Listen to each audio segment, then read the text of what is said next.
Hi guys, very good morning to all of you. कैसे हैं आप सब? स्वागत है आप सबका आज के सेशन में। चैप्टर चल रहा है इन्वेस्टमेंट अकाउंट और हम इस चैप्टर में अपनी सेगमेंट जिसकी बात कर रहे हैं आजकल वो है FIBS, fixed income bearing script, जिसमें हमने कहा था डिबेंचर, बॉन्ड्स या फिर गवर्नमेंट सिक्योरिटीज में पैसा लगाता है इन्वेस्टर। एंड हमारा इस चैप्टर में मकसद है कि हमें इन्वेस्टर की बुक्स में the person who is making the investment उसकी बुक्स में रिकॉर्ड रखना है कि उसने कहां कहां इन्वेस्टमेंट करी है। जितने भी सिक्योरिटीज में इन्वेस्टमेंट करी सबका अलग अलग अकाउंट बनेगा और उस पर्टिकुलर अकाउंट के अंदर हम उसी सिक्योरिटी का दिखाएंगे क्या परचेज है, क्या सेल है, क्या इंटरेस्ट की रिसिप्ट एक्सेट्रा रहेगी। एक्स इंटरेस्ट हो सकती है ट्रांजैक्शन या कम इंटरेस्ट हो सकती है, इसके बारे में सीख चुके हैं और हमने कहा था अगर क्वेश्चन कुछ ना कहे तो एक्स इंटरेस्ट मानते हैं। साथ ही साथ we also talked about the incidental expenses. हमने कहा था स्टैम्प ड्यूटी, कमीशन, ब्रोकरेज वगैरह वगैरह के खर्चे भी हो सकते हैं जो कि परचेज के समय ऐड किए जाते हैं और सेल के समय माइनस किए जाते हैं। ब्रोकरेज एक्सेट्रा हमेशा जो है ऑन दी ट्रांजैक्शन वैल्यू लगती है, जबकि stamp duty is always on the face value. लेकिन अगर क्वेश्चन डायरेक्टली खुद ही कह दे कि भाई ब्रोकरेज को फेस वैल्यू पे लगाओ या फिर स्टैम्प ड्यूटी को लगा दो ट्रांजैक्शन वैल्यू पर, तो हम जैसा क्वेश्चन कहेगा वैसा ही करेंगे। लास्ट क्लास में हमने एक अच्छा कॉन्सेप्ट किया था कि कई बार क्वेश्चन आपको मार्केट प्राइस देता है तो उस सिचुएशन में करना क्या है, क्योंकि अक्सर हमारे सामने जो ये क्वेश्चंस हैं ये सभी करंट इन्वेस्टमेंट के हैं, शॉर्ट टर्म इन्वेस्टमेंट के हैं, जिसका कि रूल होता है the investment shall be valued at the cost और market price whichever is lower. तो जब हम फाइनल कैरिड डाउन करेंगे, फाइनल क्लोजिंग बैलेंस जो बचेगा इन्वेस्टमेंट का, अमाउंट वाले कॉलम में, नॉमिनल वैल्यू वाले कॉलम की बात नहीं कर रहे, इंटरेस्ट कॉलम की बात नहीं कर रहे, अमाउंट वाले कॉलम में जो वैल्यू बचेगी दैट इज द कॉस्ट, मुझे उसको कंपेयर करना है विद द मार्केट प्राइस और which ever is lower value को ले लेना। हमने सीखा था अगर कॉस्ट ही कम है फिर तो कोई दिक्कत है ही नहीं, कॉस्ट तो आ ही रही थी कैरी डाउन में, वो सेम टू सेम आ गई। लेकिन अगर बाई चांस मार्केट प्राइस कम हो गया तो जो डिफरेंस है, जितने की कॉस्ट आ रही थी और जितने का मार्केट प्राइस है, उन दोनों का डिफरेंस निकाल लीजिए, उतना रुपया है loss on investment, loss on valuation of the investment, तो उसे अलग से आपको इन्वेस्टमेंट अकाउंट के अंदर बुक करना होगा। ये चीज यहां तक हमने भी कर लिया था। आज एक नया चीज जो है स्टार्ट करने वाले हैं। होमवर्क आप बच्चों को लास्ट क्लास में कोई नहीं दिया था, सुखद एहसास बच्चों के लिए, क्योंकि कोई होमवर्क नहीं मिला। वहीं कुछ बच्चे ऐसे भी होते हैं जो अच्छे बच्चे हैं, वो कह रहे होंगे शिट यार आज होमवर्क नहीं मिला, आज हमने प्रैक्टिस नहीं की, तो ऐसे बच्चों को सलाम है भाई। चलिए स्टार्ट करते हैं आगे, आज के सेशन की शुरुआत की जाए। हम लिखते हैं आइए अपनी कॉन्सेप्ट शीट के अंदर, नोट्स के अंदर, जहां आप बच्चों का रजिस्टर है, कॉन्सेप्ट नंबर 9,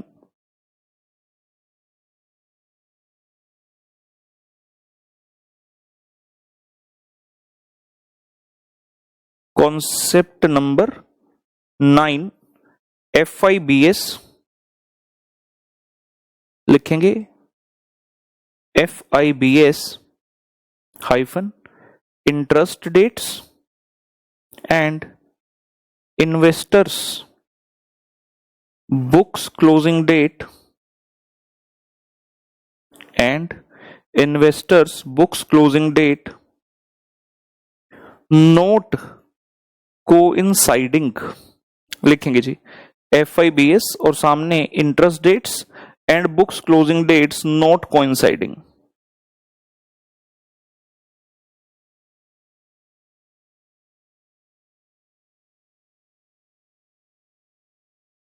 ये लीजिए जी, क्या मतलब है आराम से समझते हैं। और क्या अब तक जो कॉन्सेप्ट के उसमें ये पॉइंट नहीं था? जी हां, नहीं था। तो मैं इसमें 2 सेगमेंट बना देता हूं।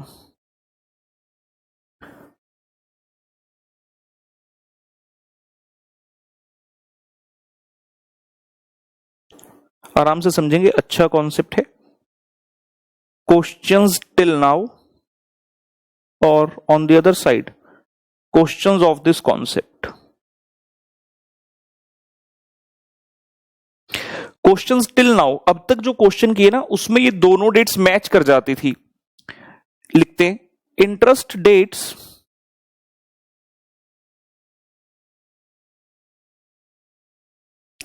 And books closing date. किसकी बुक्स क्लोजिंग डेट? भाई इन्वेस्टर की, ठीक है ना। यहां गलती नहीं करनी। जिस कंपनी के आपने शेयर डिबेंचर ले रखे हैं, डिबेंचर की बात करें, FIBS चल रहा है, तो उसकी बुक्स कब क्लोज होती है इसकी बात नहीं कर रहे। हम जो इन्वेस्टर हैं हम अपनी बुक्स कब क्लोज करते हैं। Investor dates and books closing date of investor not matching, sorry are matching. जितने अब तक क्वेश्चन के उनमें सब में क्या होता था, बुक्स क्लोजिंग रेट और इन्वेस्टर की बुक्स क्लोजिंग रेट और इंटरेस्ट रेट मैच कर जाती थी। कैसे? एक एग्जांपल बनाकर समझाएं।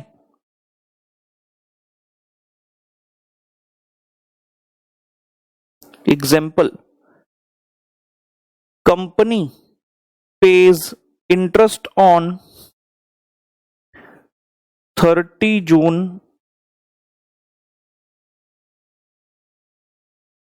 Company pays interest on 30 June and 31 December. Company जहां पर आपने इन्वेस्टमेंट की है वो 30 जून और 31 दिसंबर को इंटरेस्ट देते हैं, और जो इन्वेस्टर है closes books on 31 December. Investor का जो अकाउंटिंग ईयर है 1 जनवरी से 31 दिसंबर तक का है, तो 31 दिसंबर को वो बुक्स क्लोज करता है। हम ये कह रहे हैं कि जो इंटरेस्ट की डेट है वही बुक्स क्लोजिंग की डेट है, ये मैच कर जाता था अब तक। लेकिन पहले सिर्फ प्रॉब्लम को समझ रहे हैं सिचुएशन कैसी है इस कॉन्सेप्ट में, फिर सॉल्यूशन पर जाएंगे कि भाई करना क्या होगा एक्स्ट्रा हमें, ठीक है ना। और क्वेश्चंस ऑफ दिस कॉन्सेप्ट में लिख रहा हूं कि भाई जो इंटरेस्ट डेट्स हैं and books closing date of investor are not matching. Interest की डेट्स और बुक्स क्लोजिंग की डेट्स मैच ही नहीं कर रही। एग्जाम्पल बना देते हैं। Company pays interest on 30 June and 31 December let's say, और इन्वेस्टर जो है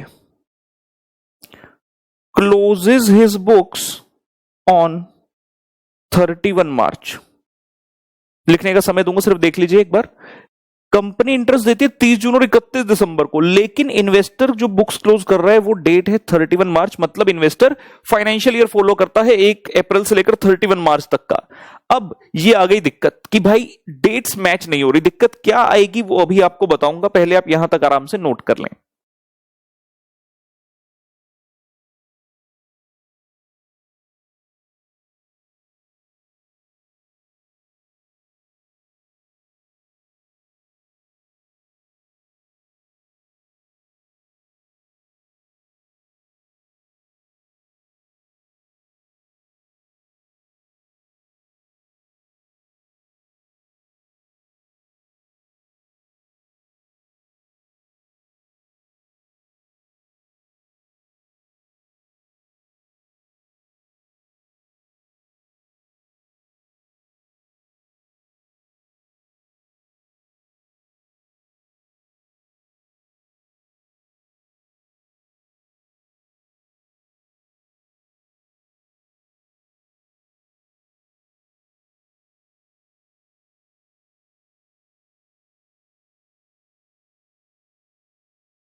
चलिए बेटा बढ़े आगे। Let us talk about this problem now कि होगा क्या इससे, दिक्कत क्या आ रही है। अगर कंपनी अपना इंटरेस्ट 30 जून और 31 दिसंबर को देती है, आप बुक्स क्लोज कर रहे हैं 31 मार्च को, तो चक्कर क्या है।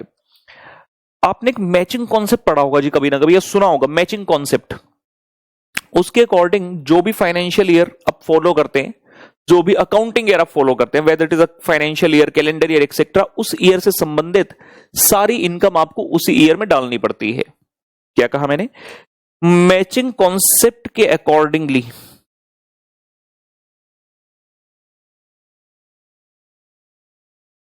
अगर आपका अकाउंटिंग ईयर है तो इस ईयर से संबंधित सारे खर्चे और सारे इनकम इसी ईयर में बुक करने पड़ते हैं। मैचिंग कॉन्सेप्ट के अकॉर्डिंगली लिखने की जरूरत नहीं, मतलब मैं सिर्फ समझाने की कोशिश कर रहा हूं। Book all the expenses and incomes of that year in the same year। उस साल के जो भी खर्चे, जो भी इनकम है, उसी साल में बुक करने का। एक तो ये बात। अब इसका क्या मतलब हुआ, expenses of that year in the same year, उसी साल के। मतलब यहां पर हम बात करें किसकी, एक्रूअल की। We are talking about the accrual. ये नाम तो सुना होगा, हम ये जानते हैं कि जब डबल एंट्री सिस्टम पर बुक्स हम मेंटेन कर रहे हैं तो हम कैश सिस्टम फॉलो नहीं करते, हम फॉलो करते हैं एक्रूअल सिस्टम। हम फॉलो करते हैं एक्रूअल सिस्टम। देखिएगा ध्यान से, ये है अपना अकाउंटिंग ईयर, 1 अप्रैल से लेकर 31 मार्च, ऊपर वाले एग्जाम्पल के अकॉर्डिंग ही बना रहा हूं। हमें इंटरेस्ट कब कब मिलता है? 30 जून और 31 दिसंबर को। तो यार एक इंटरेस्ट तो यहां मिला 30 जून, और एक इंटरेस्ट कब मिला? यहां 31 दिसंबर। लेकिन मेरी बुक्स कब क्लोज हो रही है? 31 मार्च को। इसका मतलब है कि जब मैं अपना इन्वेस्टमेंट अकाउंट बनाता हूं, जब हम अपना इन्वेस्टमेंट अकाउंट बनाते हैं, हम जो कैरी डाउन लिखते हैं यहां पर, पाएबल कैरिड डाउन, ये कैरी डाउन कौन सी डेट को लिखूंगा मैं? 31/12 को या 31 मार्च को? मैं कौन हूं? इन्वेस्टर। मैं अपनी बुक्स कब क्लोज करता हूं? 31 मार्च को। तो भाई मैं यहां 31 मार्च को एंट्री कर रहा हूं। जितनी नॉमिनल वैल्यू है, जितना इंटरेस्ट है, जितना अमाउंट है, नॉमिनल वैल्यू जितनी है ठीक है, अमाउंट जितना है ठीक है, लेकिन we are talking about this thing. आपको लास्ट इंटरेस्ट कब मिला था? कंपनी से 31/12 को मिला लास्ट इंटरेस्ट, लेकिन मेरी बुक्स कब क्लोज हो रही हैं? 31 मार्च को। तो यार इस 3 महीने का जो इंटरेस्ट है, जनवरी, फेब्रुवरी और मार्च का, कौन से ईयर का बनता है? मेरे इस ईयर का बनता है, क्योंकि मेरी तो बुक्स 31 मार्च को क्लोज हो रही हैं। तो इस 3 मंथ्स का interest of these 3 months belongs to this year, ये इसी ईयर का इंटरेस्ट बनता है। मिलेगा कब? अगर मैं इस लाइन को थोड़ा सा आगे एक्सटेंड करूं तो यहां आएगी 30 जून। कंपनी से मुझे मिलेगा 30 जून को पूरे 6 महीने का, लेकिन 3 महीने का टिल 31 मार्च इन्वेस्टर कहता मेरा इसी ईयर का बनता है, क्योंकि एक्रूअल सिस्टम के अकॉर्डिंगली आप जब 31 मार्च को अपनी बुक्स क्लोज करेंगे, चाहे आपको ये इंटरेस्ट मिला नहीं है, लेकिन हमें पता है कि ये इंटरेस्ट इस पीरियड का मैं इतना कमा चुका हूं, जो कि थोड़े टाइम बाद 30 जून को मुझे मिल ही जाएगा। अब तक हम क्या करते थे? जब भी बैलेंस कैरी डाउन करते थे, जो ये वाले क्वेश्चन थे, क्वेश्चन टिल नाउ, वहां पर कैरिड डाउन में इंटरेस्ट नहीं आता था। क्यों? क्योंकि वहां पर जो इंटरेस्ट की डेट थी और बुक्स क्लोजिंग डेट मैच हो जाती थी। 31 दिसंबर को ही इंटरेस्ट मिला और 31 दिसंबर को ही कैरिड डाउन कर रहा हूं। लेकिन यहां दिक्कत हो गई, इंटरेस्ट कब मिला था लास्ट? 31 दिसंबर को, और 31 मार्च को बुक्स क्लोज कर रहा हूं। तो जो 3 महीने का इंटरेस्ट है वो अपने को यहां पर डालना होगा, वो अपने को यहां पर डालना होगा। So we are saying 3 months interest is accrued. 3 महीने कौन से? 1 जनवरी से लेके 31 मार्च तक का इंटरेस्ट है, जो वो मुझे इस पीरियड में ही बुक करना होगा। और क्योंकि ये कैरिड डाउन है, क्योंकि ये कैरिड डाउन है, तो ऑब्वियस सी बात है भाई, जब 1 अप्रैल को मैं इसे कहूंगा टू बैलेंस ब्रॉड डाउन, मेरी बात को समझने की कोशिश करेंगे, important, to balance brought down, nominal value, interest and amount note करने का समय मिलेगा। सिर्फ देखिए अभी आराम से इसे, nominal value, interest and amount. ये जो इंटरेस्ट है ये यहां पर भी तो आएगा। बड़ी सिंपल सी बात है यार, जो कैरी डाउन है वो ब्रॉड डाउन है। अब ये बताओ, क्वेश्चन ब्रॉड डाउन से स्टार्ट होता है कि कैरी डाउन से स्टार्ट होता है? क्वेश्चन क्या बताएगा आपको? ओपनिंग बैलेंस की क्लोजिंग बैलेंस? Opening balance. यार जब हम अपना इन्वेस्टमेंट अकाउंट बनाना स्टार्ट करेंगे, कैसे चालू होगा? टू बैलेंस ब्रॉड डाउन से। तो टू बैलेंस ब्रॉड डाउन जब आप लिखेंगे और क्वेश्चन ऐसा है जिसमें डेट्स मैच नहीं कर रही, तो आपको सबसे पहला जो वर्किंग नोट बनाना है वो इसी इंटरेस्ट के लिए बनाना है, वो इसी इंटरेस्ट के लिए आपको बनाना होगा। ठीक है ना? ये है इंपॉर्टेंट बात। अभी क्वेश्चन करेंगे, उसमें डिटेल में जाएंगे, तब तक आप एक बार इसको थोड़ा नोट करिए जिसे मैंने किया हुआ है, समझ आ जाएगा रिवीजन के समय कुछ कुछ।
चलिए बेटा, आई होप ये हो गया है नोट। अब हम तैयार हैं क्वेश्चन पर जाने के लिए।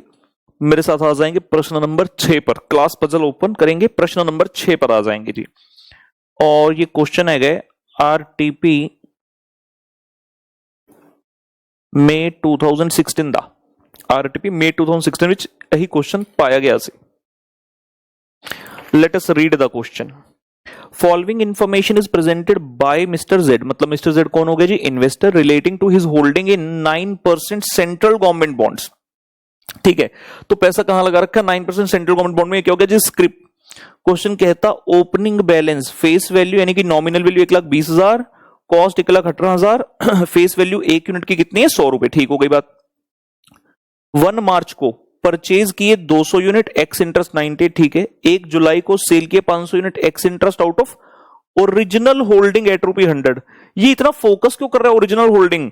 ओरिजिनल होल्डिंग मतलब जो ओपनिंग वाला बैलेंस पड़ा है उसमें से बेचा, यानी कि क्वेश्चन स्पेसिफिकली फीफो कहना चाह रहा है, लेकिन फीफो नाम नहीं लिया, घुमा फिराकर फीफो कह रहा है आउट ऑफ ओरिजिनल होल्डिंग। मतलब जो भी 1 मार्च को खरीदे थे ना 200 यूनिट, उसमें से नहीं बेचे, जो सबसे पुराना पड़ा है उसमें से बेचे। फिर कहते 1 अक्टूबर को परचेज की 150 यूनिट एट 98 कम इंटरेस्ट, और 1 नवंबर को सेल कर दिए 300 unit ex interest at 99 again out of original holding. फिर से क्वेश्चन यही कहने की कोशिश करे जो ओरिजिनल था ना उसी में से बेचा, मतलब जो नया खरीद रहे हैं उसमें से कुछ नहीं बेचा, मतलब सबसे पुराने वाले में से सेल कर रहे हो। सबसे पुराने में से सेल करना मतलब फीफो मेथड। क्वेश्चन कहता इंटरेस्ट डेट्स 30 सितंबर एंड 31 मार्च, लेकिन Z closes his books after he closes his books every 31st December। समझ रहे हैं? तो आपकी जो इंटरेस्ट की डेट है और जो बुक्स क्लोजिंग डेट है वो मैच ही नहीं कर रही, वो कोइंसाइड नहीं कर रही, क्योंकि इंटरेस्ट मिलता है 30 सितंबर 31 मार्च, जबकि हम 31 दिसंबर को बुक्स क्लोज कर रहे हैं। तो यहां पर आ गई दिक्कत। दिक्कत मतलब ये वाला कॉन्सेप्ट आपका लागू हो गया।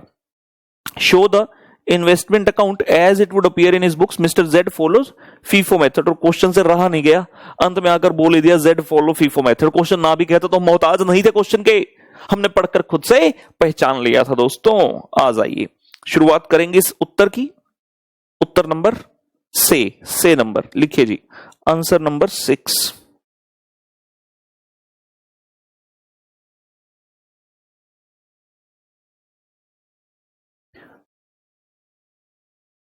बुक्स ऑफ जेड है जी, बुक्स ऑफ जेड।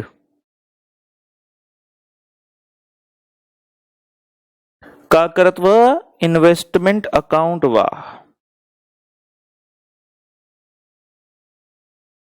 फ्रॉम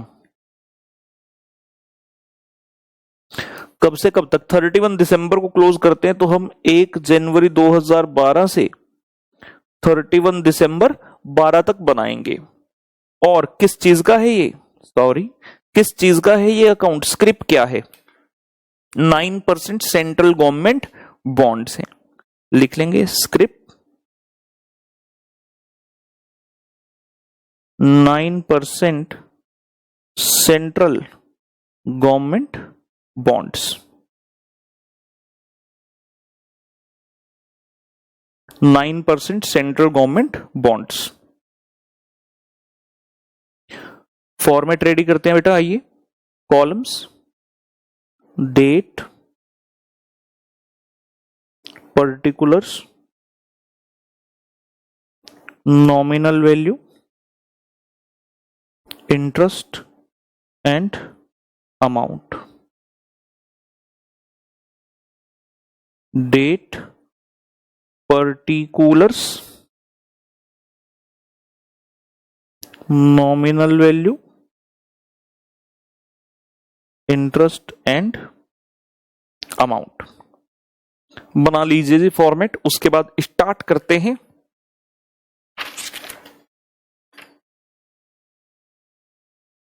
तुम क्या जानो मोहब्बत क्या है,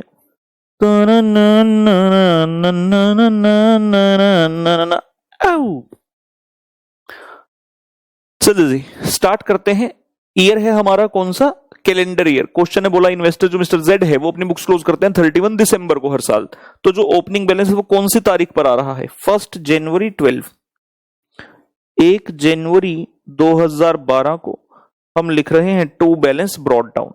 क्वेश्चन में गए, ढूंढा, ओपनिंग बैलेंस लिखा है फेस वैल्यू 1,20,000 और कॉस्ट है इसकी 1,18,000, लेकिन यही तो पॉइंट स्पेशल है, तो हमारा वर्किंग नोट नंबर 1 आएगा इसके लिए। तो ये ऐतिहासिक पल, क्योंकि अब तक जितने प्रश्न किए जब टू बैलेंस ब्रॉट डाउन लिखते हैं तो वहां पर इंटरेस्ट कॉलम में कुछ भी नहीं आता, लेकिन क्योंकि हम 1 जनवरी में हैं, लास्ट इंटरेस्ट कब मिला होगा हमें? क्वेश्चन ने कहा 30 सितंबर और 31 मार्च को मिलते, तो लास्ट टाइम कब मिला होगा? 30 सितंबर को भाई। तो 30 सितंबर से लेकर 31 दिसंबर तक का इंटरेस्ट जो है मेरा, वो यहां पर आएगा, एक्रूड इंटरेस्ट। तो number 1 working note, working notes number 1, interest accrued from 30th September 2011 to 31 December 11। हम कहां खड़े हैं? 1 जनवरी 12 में। तो हम बता रहे हैं एक्चुअल में कि भाई 30 सितंबर से लेकर 31/12 तक का जो इंटरेस्ट है वो हमारा ब्रॉड डाउन है। देखेंगे 1,20,000 रुपए की फेस वैल्यू है, इंटरेस्ट है 9%। एक minute, let me cross check. जी हां, इंटरेस्ट का रेट है 9% और कितने महीने का? 3 महीने का। यहां पर आपका जो है एक्रूड है 1,20,000 इंटू 9% इंटू 3/12, 2,700 रुपी। और हम क्या कह रहे हैं? ये इंटरेस्ट एक्रूड है, this interest belongs to year 2011। क्यों? 30 सितंबर से लेकर 31/12/11 तक का है। ये कब को बिलोंग करता है? ईयर 2011 को। लेकिन मिलेगा कब हमें? 30 जून 2012 को, सॉरी 31 मार्च 2012 को। उसकी एंट्री करेंगे। अभी पहले सिर्फ इतना लिख लें कि ये जो इंटरेस्ट है 2700 रुपए आया। क्यों आया? क्योंकि ये इंटरेस्ट एक्रूड है, ये पिछले साल का है। तो पिछले साल हमने एंट्री करी होगी आउटस्टैंडिंग इंटरेस्ट की, रिसीवेबल इंटरेस्ट की, एक्रूड इंटरेस्ट जिसको बोलते हैं, तो वो हमने टू ब्रॉट डाउन में कर दिया। This interest belongs to year 2011। 2,700 रुपी जाकर हम लिख लेंगे इंटरेस्ट कॉलम के अंदर। तो ये रहा सबसे स्पेशल पॉइंट। बाकी क्वेश्चन नॉर्मल तरीके से करना है जैसे करते हैं, कोई दिक्कत नहीं। आइए आगे बढ़ते हैं, हायरार्की में चलेंगे। पहली ट्रांजैक्शन दी है क्वेश्चन ने 1 मार्च को। देखें ध्यान से, क्या इससे पहले इंटरेस्ट की डेट तो नहीं आ रही? इंटरेस्ट की डेट क्या है? 30 सितंबर और 31 मार्च। तो 31 मार्च से पहले ये ट्रांजैक्शन की डेट आ गई 1 मार्च की। तो 1 मार्च 2012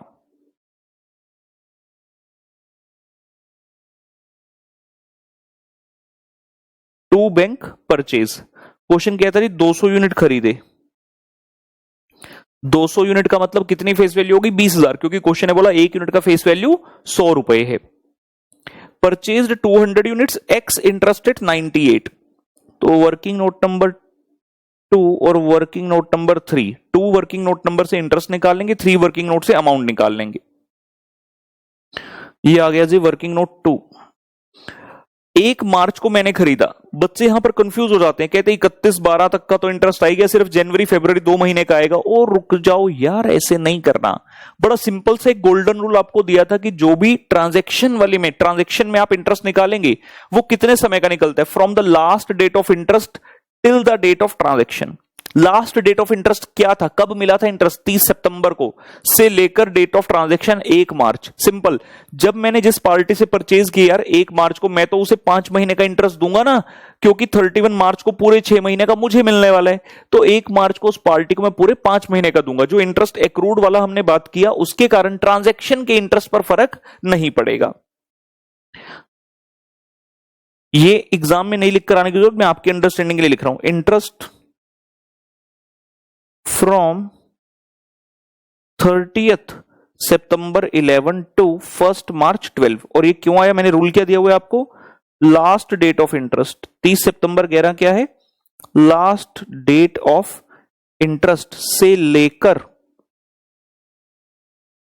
till the date of transaction, तब तक का इंटरेस्ट जो है हम पार्टी को देते हैं, या फिर अगर सेल होती तो हम उतना इंटरेस्ट लेते, ठीक है ना, पार्टी से। कंप्यूटेशन कैसे होगी, 200 यूनिट्स, एक यूनिट की फेस वैल्यू बेटा 100 रुपए, इंटरेस्ट रेट 9% और समय हो गया 5 महीने का। 200 गुना 100 गुना 9% गुना 5/12, 750 रुपए, 750 रुपए का इंटरेस्ट जो है आएगा, which I will pay to the party. साथ में ट्रांजैक्शन का प्राइस जो है उसको हमने लेकर जाना है अमाउंट वाले कॉलम में। क्वेश्चन ने कहा एक्स इंटरेस्ट 98, आपके 20,000 रुपए का सामान खरीदा, अच्छा सॉरी, परचेज 200 यूनिट, सीधा ही कर देते हैं इनटू 98, और एक्स इंटरेस्ट है तो सीधा ही मल्टीप्लाई हो गया 19,600। कम इंटरेस्ट होता तो इसमें से इंटरेस्ट माइनस करते, और अगर कोई ब्रोकरेज एक्सेट्रा होता तो वो खर्चे भी साथ में ऐड करते, लेकिन वो नहीं है, इसे नोट करिए।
इन वैल्यूज को लेकर चलते हैं अपने इन्वेस्टमेंट अकाउंट में और भर देते हैं 750 और 19,600।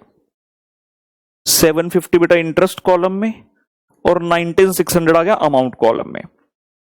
1 मार्च 2012 तक हमने कर लिया। उसके बाद क्वेश्चन में देखा तो ट्रांजैक्शन की डेट है 1 जुलाई 2012, लेकिन उससे पहले बहुत कुछ हो रहा है, उससे पहले इंटरेस्ट की डेट है। तो 31 मार्च 12 वाई बैंक इंटरेस्ट, अपने को इंटरेस्ट मिलेगा जी, नॉमिनल वैल्यू में डैश, अमाउंट में डैश, इंटरेस्ट मिलेगा। वर्किंग नोट नंबर 4 पर चले गए। वर्किंग नोट नंबर 4 पर 31 मार्च को इंटरेस्ट मिलेगा। सवाल उठा कितने समय का मिलेगा। कई बच्चे ऐसा सोचते हैं सर 3 महीने का तो बुक कर ही लिया था, 30/9 से लेकर 31/12 का, और बाकी 3 महीने का जो है जैन से लेकर मार्च तक का वो अभी मिलेगा। अरे भाई ऐसा नहीं है, सुनिएगा ध्यान से, देखिएगा ध्यान से। वर्किंग नोट नंबर 4 समझेंगे। हमारा ईयर स्टार्ट हुआ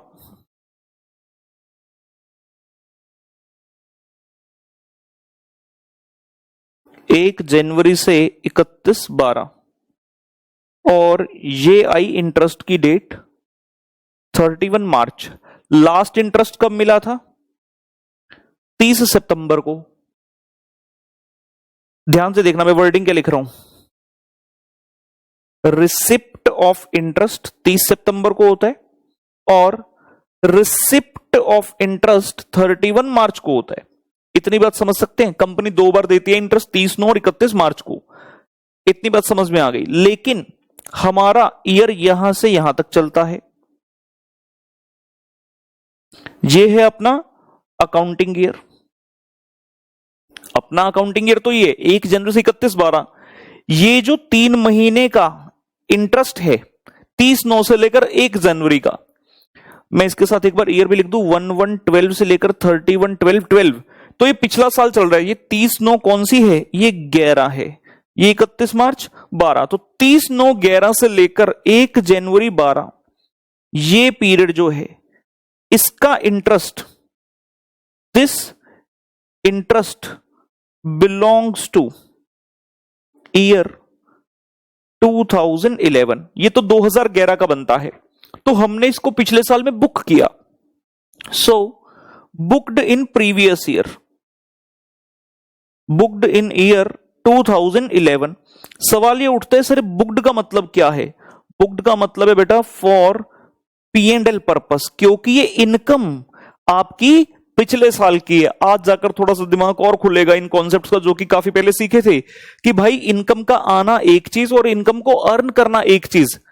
तो आपने पिछले साल में ही अक्टूबर नवंबर दिसंबर 3 महीने का इंटरेस्ट अर्न कर लिया था, तो आपने उसको एक्रू करके छोड़ दिया। लेकिन क्या वो मिला आपको? जी नहीं। मिलेगा कब? अब मिलेगा मुझे। I will get it now. ये ध्यान ये रखना है कि जो यहां पर रिसिप्ट ऑफ इंटरेस्ट हो रही है, जो ये रिसिप्ट ऑफ इंटरेस्ट है, ये पूरे 6 महीने की होगी। कब से कब तक? 1 अक्टूबर 11 से लेकर, क्योंकि लास्ट इंटरेस्ट कब मिला था? 30/9/11 को, तो 1 अक्टूबर 11 से लेकर 31 मार्च 12, ये पूरा 6 महीने का इंटरेस्ट अपने को आज ही मिलेगा। लेकिन 3 महीने का इसमें से पिछले साल का था, तो हमने पिछले साल में ही बुक कर दिया। अगर आप ध्यान से सोचें, जब मैंने आपको ये कॉन्सेप्ट सिखाया, आई सेड कि आप यहां पर बाय बैलेंस कैरी डाउन में इंटरेस्ट डाल देंगे, जितना भी आपका इंटरेस्ट एक्रूड है। और जब आप पिछला ईयर एंड करते हैं, आप बच्चे जानते हैं कि हम यहां पर लिखते हैं to P and L interest transfer, क्योंकि 3 महीने का आपने उसी साल में बुक कर लिया, तो लॉजिकली और आइडियली वो उसी साल की बैलेंसिंग फिगर में आ गया और वो पिछले साल के पी एंड एल में ही चला गया। रीजन बिंग, क्योंकि वो इंटरेस्ट 3 महीने का उसी ईयर का बनता था। सिमिलरली हमने जब यहां पर ये टू ब्रॉट डाउन लिखा 2700 रुपए, ये जो ब्रॉट डाउन 2700 रुपए लिखा है, इसका मतलब ये पिछले साल के पीएनएल में जा चुका है। और मैंने यहां पर ये बताया, this interest belongs to year 2011 and it has been, लिख सकते हैं it has been taken to PNL of year 2011। ये पिछले साल का है, तो पिछले साल के पीएनएल में ही लेकर जाया जा चुका है। क्योंकि हम जानते हैं जब इन्वेस्टमेंट अकाउंट बनाते हैं, जितना भी इंटरेस्ट क्रेडिट साइड पर है माइनस डेबिट साइड का करते हुए टू पीएनएल इंटरेस्ट ट्रांसफर, तो ये पिछले साल का था ना, मैचिंग कॉन्सेप्ट और एक्रूअल के हिसाब से, तो इसको हम पिछले साल में बुक कर चुके। लेकिन रिसिप्ट नहीं हुई थी भाई, रिसिप्ट आज ही होगी। बच्चे कंफ्यूज ये होते हैं कि सिर्फ 3 महीने का इंटरेस्ट मिलेगा, जो कि गलत है। इंटरेस्ट पूरे 6 महीने का मिलेगा। फर्क सिर्फ इतना है कि पिछले 3 महीने का जो है, जो पिछले साल के 3 महीने थे वो पिछले साल में बुक हो गया, लेकिन जो 3 महीने करंट ईयर के हैं वो इसी ईयर के पीएनएल में जाएगा। तो ये वाली जो चीज है 1 जनवरी से 31 मार्च 12, इसके बारे में यहां लिख दूं, this interest from 1 January 12 to 31 March 12 belongs to year 2012, so has to be booked in,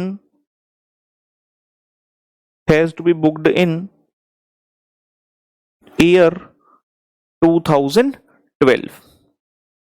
note करें।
चलिए जी, इस इंटरेस्ट को कर लेते हैं कंप्यूट, कितना इंटरेस्ट बनेगा। हम ये जानते हैं कि whenever we have to book the interest, जिस दिन इंटरेस्ट डेट जो आई उस दिन जितने डिबेंचर या जितने बॉन्ड्स आपके पास थे उन सबके ऊपर आपको मिलेगा। तो एक बार हम यहां पर जाते हैं, डेबिट साइड में 1,20,000 तो ओपनिंग से था ही, उसके अलावा 20,000 का आपने और परचेज किया, तो टोटल 1,40,000 की वैल्यू आपके पास जो है हो रही है।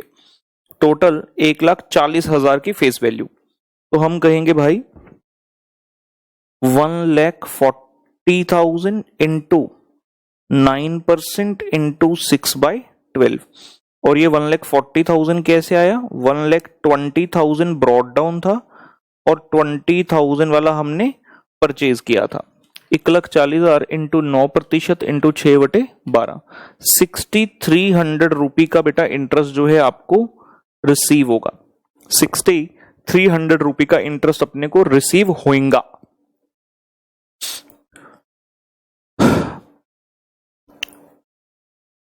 ये लीजिए, बाय बैंक इंटरेस्ट 6,300। आपको एक और तरीके से बता देते हैं, आपका कॉन्सेप्ट 100% स्ट्रांग हो जाना चाहिए।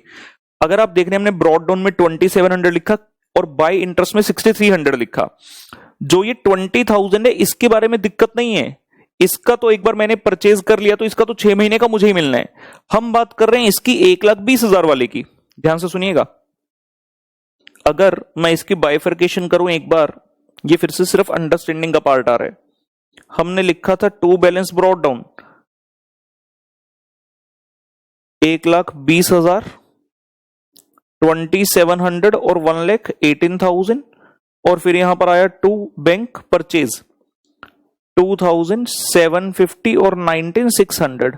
फिर हमने अभी अभी कहा बाय बैंक इंटरेस्ट 6,300 और डैश। एक बार इस 6,300 की बाइफर्केशन कर देते हैं, ये तो टोटल 1,40,000 पर है ना, इसमें से ब्रॉट डाउन वाला अलग कर दो, परचेज वाला अलग कर दो। अगर सिर्फ ब्रॉट डाउन वाले की बात करूं, 1,20,000 9% 6/12 कितना रुपए आ जाता है? 1,20,000 का 9% हो गया जी 12 निम्मी 108, 12 में 108 ते आ गया जी 5400, 5,400। और ये कितना आ जाएगा? ये है 20,000 रुपए। 20,000 है, कितने यूनिट्स लिए थे? 200, ठीक है। 20,000 रुपए की फेस वैल्यू, 9% 6/12, तो इसका इंटरेस्ट कितना मिला मेरे को?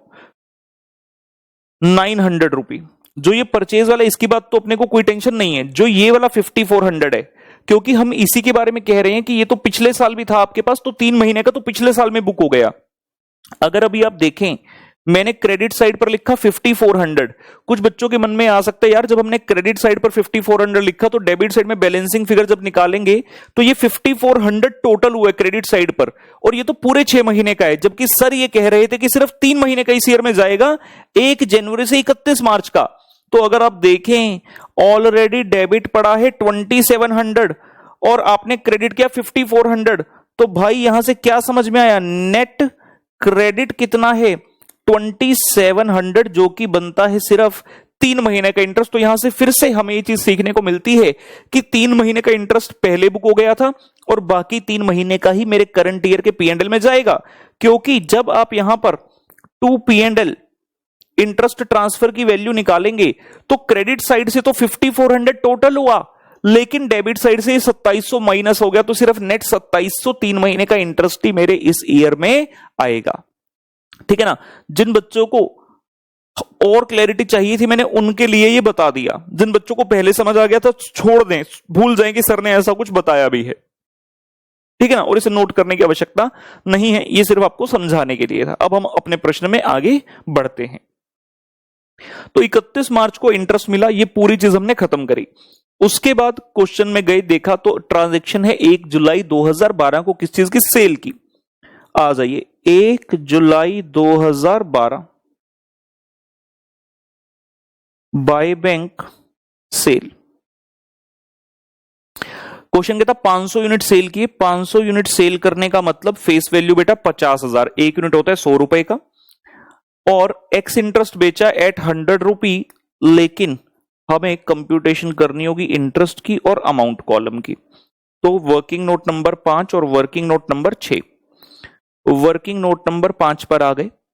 500 यूनिट हैं, 1 यूनिट का फेस वैल्यू 100 रुपए, 9% का इंटरेस्ट रेट मल्टीप्लाई, किस डेट की ट्रांजेक्शन है? 1 जुलाई।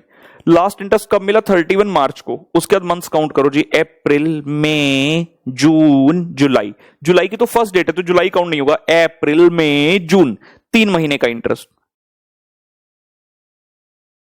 500 इंटू 100 इंटू 9% इंटू 3/12, ए लो जी 1125 रुपए। यानी कि जब मैंने पार्टी को बेचा तो 1125 का तो अपने को इंटरेस्ट मिलेगा, 1125 रुपए का तो इंटरेस्ट मिलेगा, और towards the sale value of debenture 500 bond, और एक बॉन्ड अपन ने भेजा 100 रुपए एक्स इंटरेस्ट। क्या बात है, सीधा ही आ गया 50,000।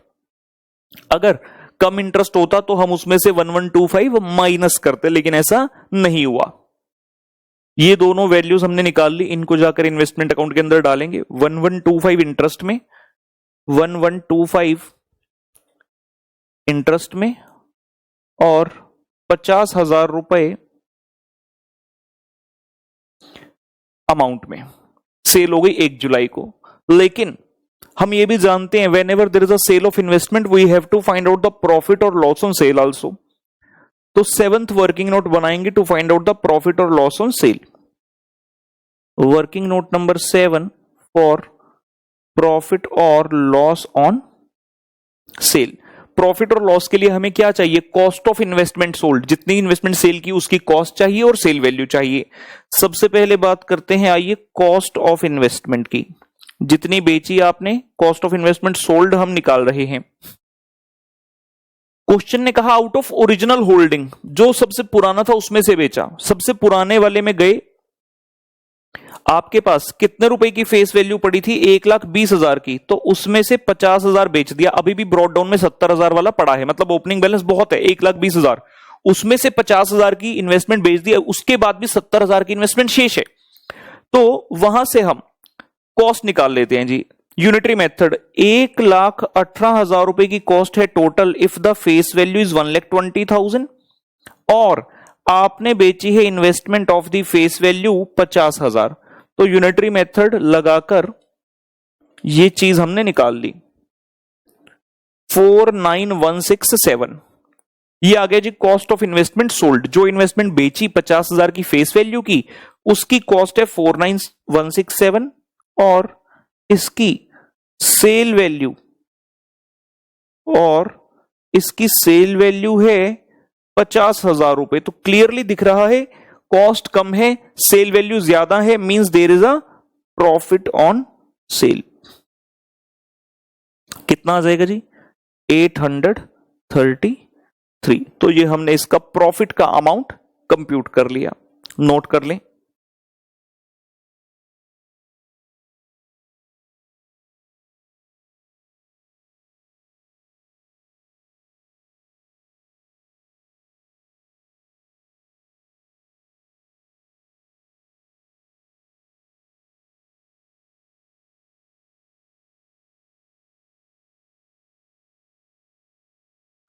ये 833 की वैल्यू लेकर चले जाएंगे और इन्वेस्टमेंट अकाउंट में भर देंगे on this date which is 1 जुलाई 2012।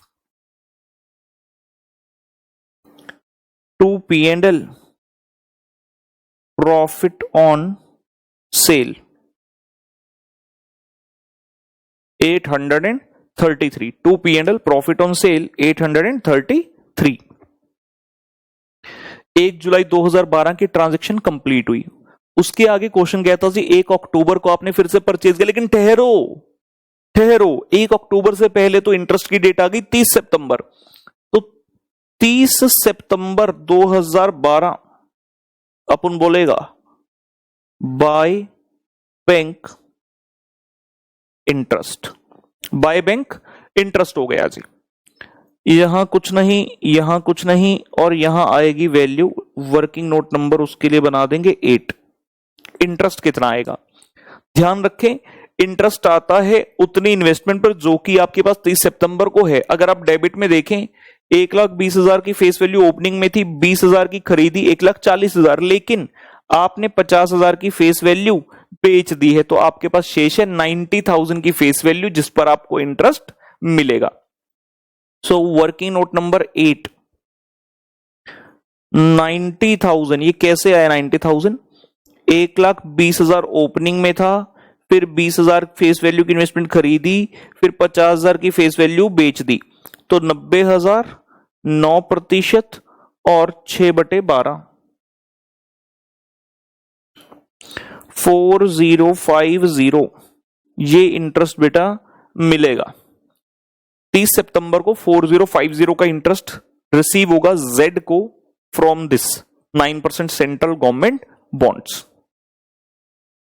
यही नाम है इसका, यही नाम है 9% सेंट्रल गवर्नमेंट बॉन्ड्स। तो 4,050 रुपए को हम जाकर भरेंगे। आइए, बाय इंटरेस्ट बैंक में 4,050 रुपए। 30 सितंबर की ट्रांजैक्शन डन हो गई। क्वेश्चन में आगे बढ़े, प्रश्न आपके पास भी है, प्रश्न मेरे पास भी। 1 अक्टूबर को लिखता है purchased 150 units at 98 come interest. कितना मूर्ख प्रश्न है, कम इंटरेस्ट। अरे 1 अक्टूबर को आप कम इंटरेस्ट लिखो, एक्स इंटरेस्ट लिखो, क्या फर्क पड़ता है? क्योंकि जस्ट पिछले दिन 30 सितंबर को इंटरेस्ट हो तो गया, तो अगले दिन जिस पार्टी से आप परचेज करोगे, क्या आप उसे कोई इंटरेस्ट का पैसा दोगे? ऑब्वियसली नहीं, उस पार्टी को मिल चुका 30 सितंबर तक का सारा पैसा यार। 1 October 12, to bank purchase 150 unit खरीदे, यानी कि फेस वैल्यू है 15,000। इंटरेस्ट नहीं बन रहा, लेकिन हम उसको लिखकर जरूर बता देंगे कि भाई नहीं बन रहा। तो वर्किंग नोट नंबर मैंने 9 डाल ही दिया इसके लिए। Working note number 9, as the previous interest was given by company, as previous interest was given by government, central government bond है ना, on 30th September 12, so no interest arises in the transaction on, no interest arises in the transaction on 1st October 12। हमने क्या लिखा, मैं बोल देता हूं। As the previous interest was given by government on 30 September 2012, so no interest arises in the transaction on 1 October 12। जब transaction होती है तो उसमें कौन सा इंटरेस्ट आता है? Interest from last date of interest से लेकर डेट ऑफ ट्रांजेक्शन। 30 सितंबर 12 से 1 अक्टूबर तक का इंटरेस्ट। अरे मजाक है क्या? नहीं आएगा। 10वां नोट, जहां हमें निकालनी है इन्वेस्टमेंट की कॉस्ट।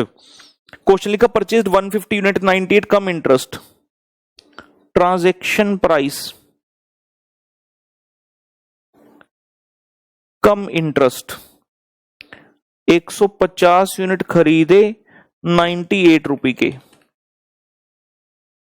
14,700 माइनस, क्योंकि कम इंटरेस्ट है तो माइनस इंटरेस्ट, वो तो इसमें है नहीं, बाई चांस निल है। अगर होता तो माइनस जरूर होता। तो 14,700 रुपए, यही प्राइस हमारा एज इट इज ट्रांजैक्शन का आ जाएगा अमाउंट कॉलम के अंदर। लेकिन लिखना ऐसे है, कम इंटरेस्ट है तो बताने कि भाई माइनस इंटरेस्ट करना पड़ेगा, चाहे यहां बेशक निल ही क्यों ना हो। 14,700। ठीक है दोस्तों। यारों दोस्ती बड़ी ही हसीन है, तुझो ला ला ला ला ला ला ला। ये लीजिए जी। तो हमने टू बैंक परचेज में 15,000 डैश और 14,700 लिख दिया। 1 अक्टूबर 2012 की ट्रांजैक्शन खत्म हुई। आगे बढ़े क्वेश्चन में। तो 1 नवंबर 2012 को ट्रांजैक्शन है। 1 नवंबर 2012 को क्वेश्चन कहता sold, so by bank sale 300 unit बेच दिए। 300 गुना 100 30,000 की हो गई face value. Ex interest at 99 out of original holding 11 से 12। वर्किंग नोट 11 में इंटरेस्ट निकाल देंगे, वर्किंग नोट 12 में अमाउंट निकाल देंगे कि सेल के प्रति कितना अमाउंट हमें मिला। तो 11 नंबर वर्किंग नोट, डेट है 1 नवंबर, 300 यूनिट 100 रुपए का एक, 9% इंटरेस्ट। 1 नवंबर को मैंने बेचा तो कितने महीने का इंटरेस्ट मिलेगा? लास्ट इंटरेस्ट कब था? 30 सितंबर। अब है 1 नवंबर, तो बीच में एक ही महीना आया अक्टूबर, तो 1/12, 300 इंटू 100 इंटू 9% बटे 12, 225, 225 रुपए हमें इंटरेस्ट के मिलेंगे in this transaction of sale. और अमाउंट कॉलम में कितना आएगा? आपने 300 यूनिट बेचे 99 पर एक्स इंटरेस्ट, तो सीधा ही अमाउंट आ गया जी 29,700, 29,700 ये अमाउंट जाकर हम भरेंगे ऊपर सेल के ट्रांजैक्शन में, 225 इंटरेस्ट में और 29,700 अमाउंट में। 225 इंटरेस्ट में, 29,700 अमाउंट कॉलम में। ये 1 नवंबर 2012 को कर दिया बाय बैंक सेल। उसके बाद क्योंकि सेल की ट्रांजैक्शन है तो प्रॉफिट और लॉस निकालना भी बनता है, तो 13 number working note, 13 number for profit और loss on sale. FIFO method कहा क्वेश्चन ने, और ये भी लिखा आउट ऑफ ओरिजिनल होल्डिंग बेचा है, और हमें ये पता है ओरिजिनल होल्डिंग में 1,20,000 का था, 50,000 का सेल करने के बावजूद भी 70,000 रुपए की इन्वेस्टमेंट ओपनिंग में पड़ी है, और आपने जो ये 30,000 बेचा फेस वैल्यू का, ऑब्वियसली ये उसी में से है, ठीक है ना। तो ओपनिंग की कॉस्ट में से ही इसे निकालेंगे, तो हम कहेंगे cost of investments is equal to, हम कहेंगे cost of investments is equal to 1,18,000 की कॉस्ट है, जब टोटल है 1,20,000 की फेस वैल्यू, हमने बेची 30,000 की फेस वैल्यू, तो कितना हुआ प्रोपोर्शनेट? 29,500, 29,500 रुपए की प्रोपोर्शनेट कॉस्ट बन रही है। और सेल कितने में किया? सेल वैल्यू ऑफ इन्वेस्टमेंट अभी ऊपर निकाला था 29,700 में भाई, तो क्या लगता है 29,500 की कॉस्ट थी, 29,700 में बेच दिया, 200 रुपए का मुनाफा है, तो प्रॉफिट है 200 रुपए। सेल पर प्रॉफिट हुआ 200 रुपए का जी। इन्वेस्टमेंट अकाउंट में जाकर लिखेंगे इसे प्रॉफिट 200 रुपी।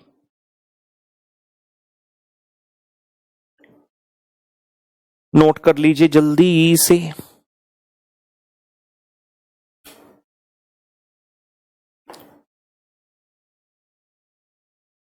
छेती छेती छेती छेती छेती छेती ये लीजिए जी। तो हम यहां गए 1 नवंबर 2012 को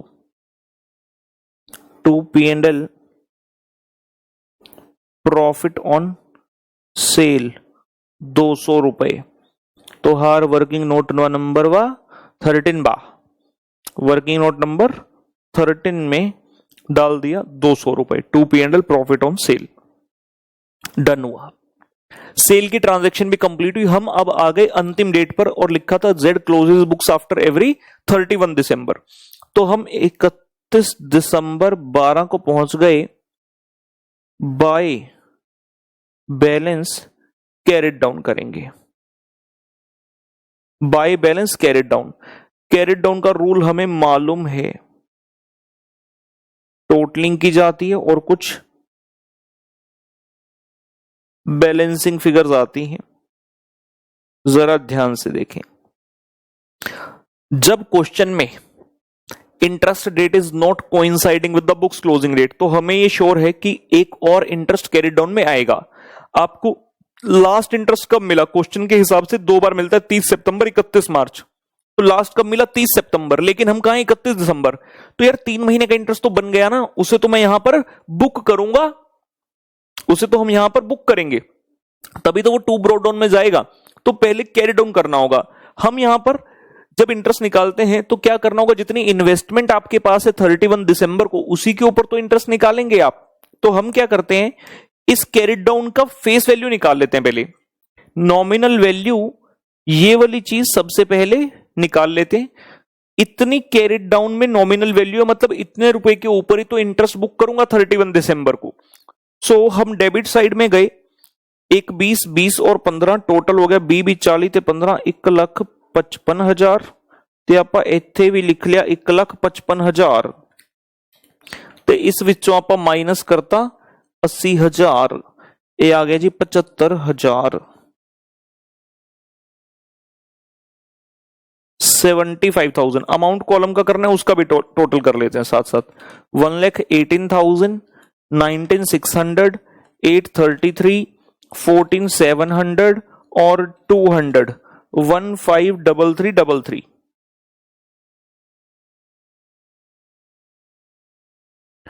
15,3333।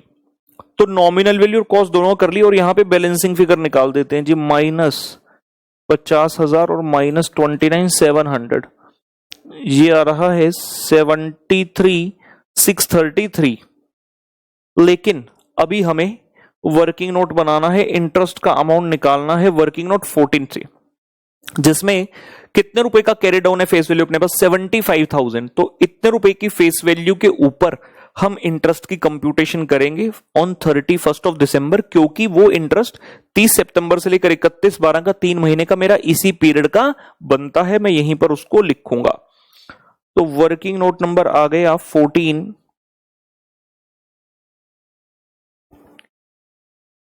हम ये कह रहे हैं भाई इंटरेस्ट फ्रॉम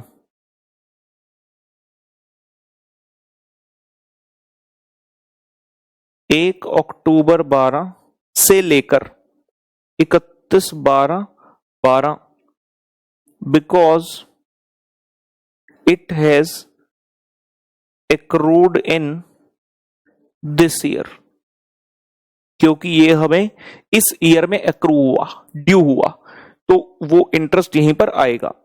75,000 रुपी का फेस वैल्यू, 9% का इंटरेस्ट और 3 मंथ्स। 75,000 9% फॉर 3 मंथ्स बेटा 1687.5 आता है। 1687.5 तो हम इसे राउंड ऑफ करके 1688 बना देते हैं। तो 1688 का इंटरेस्ट हमारा इसी ईयर में बुक होना चाहिए, तो हम यहीं पर इसको डालेंगे। लिख लीजिए 1688। इन्वेस्टमेंट अकाउंट में जाकर इसे लिखेंगे और बैलेंसिंग फिगर जो आएगी इंटरेस्ट की, that shall be transferred to the P&L। लिख लीजिए यहां तक।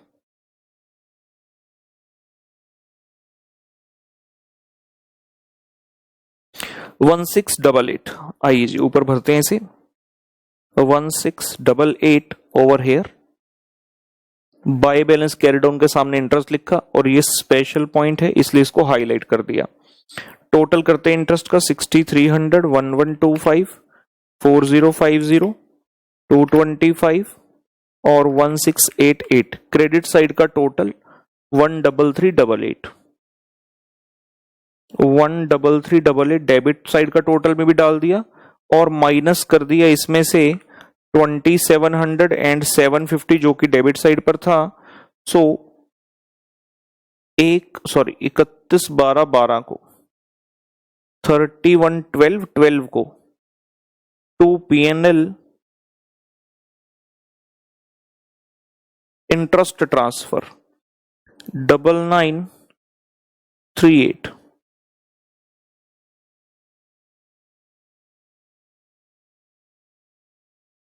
सो दिस इज द फिगर।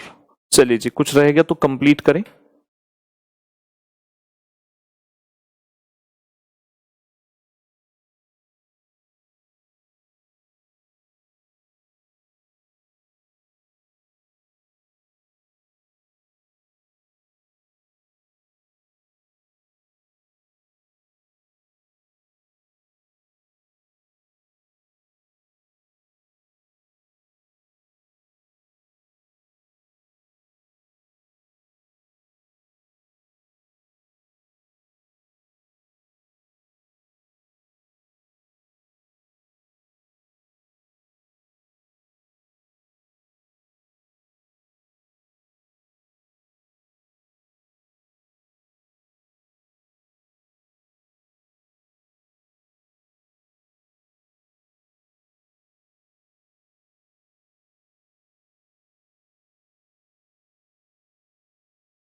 चलिए बच्चे, आई होप इट्स डन। ये था हमारा जी question number 6।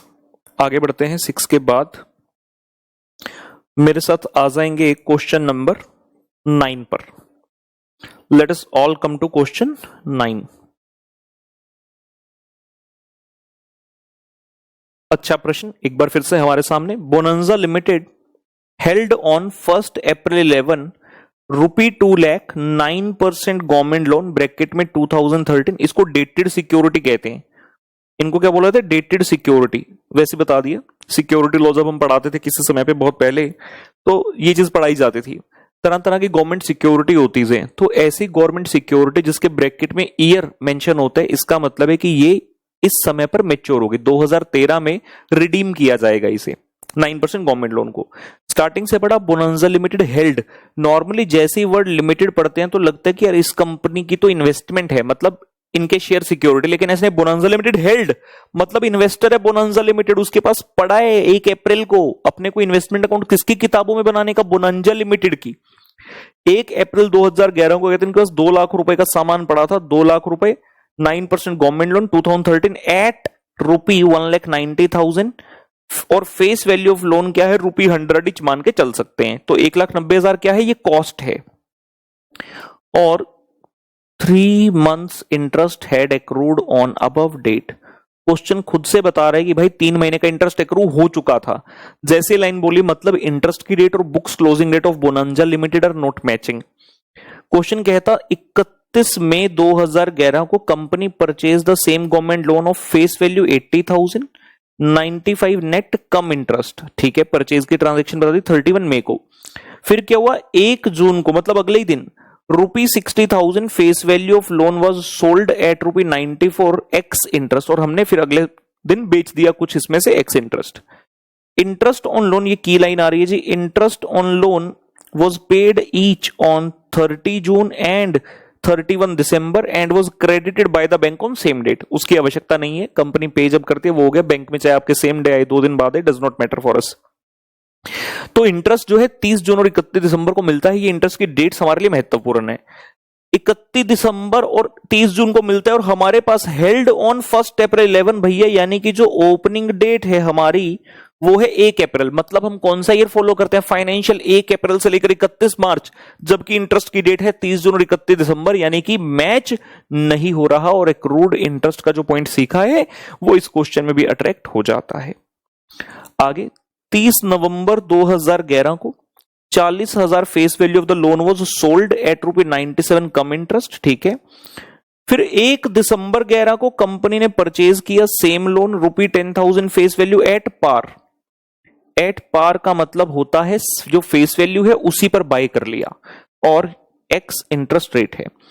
On 1 March 2012 company sold rupee 10,000 face value of loan eight 95 x interest. और लास्ट में बता रहे हैं the market price of the loan on 31 March 12 was 96। ये भी हमने कॉन्सेप्ट किया था कि अगर मार्केट प्राइस गिवन होगा तो हमारी जो कॉस्ट है एट द एंड उसे इस मार्केट प्राइस से कंपेयर करेंगे और देखेंगे कि कहीं कोई लॉस ऑन वैल्यूएशन तो नहीं है। क्वेश्चन कहता है draw up the 9% government loan account in the books of Bonanza Limited. ठीक हो गया। FIFO method shall be followed. ठीक है, और बैलेंस ऑफ द लोन जो एट द एंड बचा carried down shall be valued at total average cost और market price whichever is lower. Total average cost पर मत जाए, सिंपल मतलब है कि जितना कॉस्ट बचा कैरिड डाउन का और market price whichever is lower. Calculation shall be made to the nearest rupee और मल्टीपल देयर ऑफ। ठीक है, रुपी में करना मतलब अगर कोई डेसिमल आए, पॉइंट्स आए तो उसको राउंड ऑफ कर देना नियरेस्ट रुपी पर। ठीक हुई बात। तो अच्छा प्रश्न है, काफी सारी ट्रांजेक्शन है परचेज सेल की और फिर से एक्रूड इंटरेस्ट वाला पॉइंट यहां पर उठता है। शुरुआत करेंगे बेटा, आइए उत्तर number 9, answer number 9।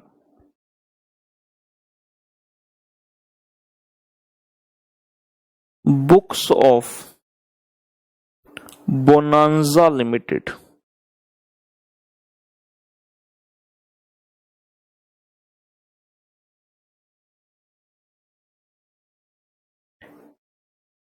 Investment account from 1 April 11 to 31 March 12।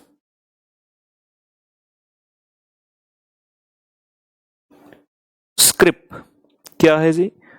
9% government loan 2013। ठीक है जी, ये तो स्टार्टिंग हो गई फॉर्मेट का पार्ट। और अब फॉर्मेट में जो कॉलम्स बनते हैं उन्हें बनाते हैं। आइए, डेट, पर्टिकुलर्स,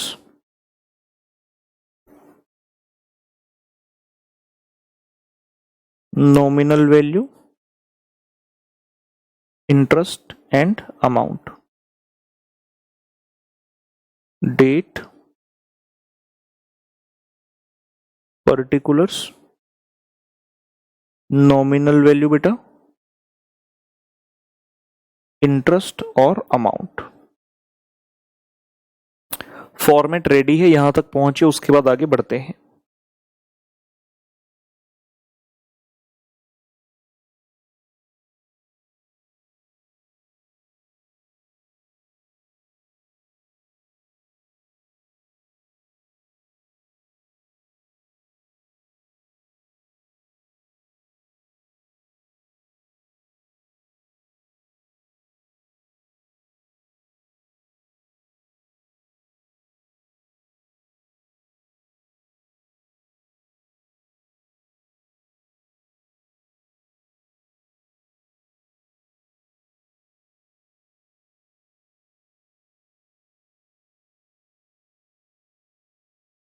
चलिए बेटा बढ़ा जाए।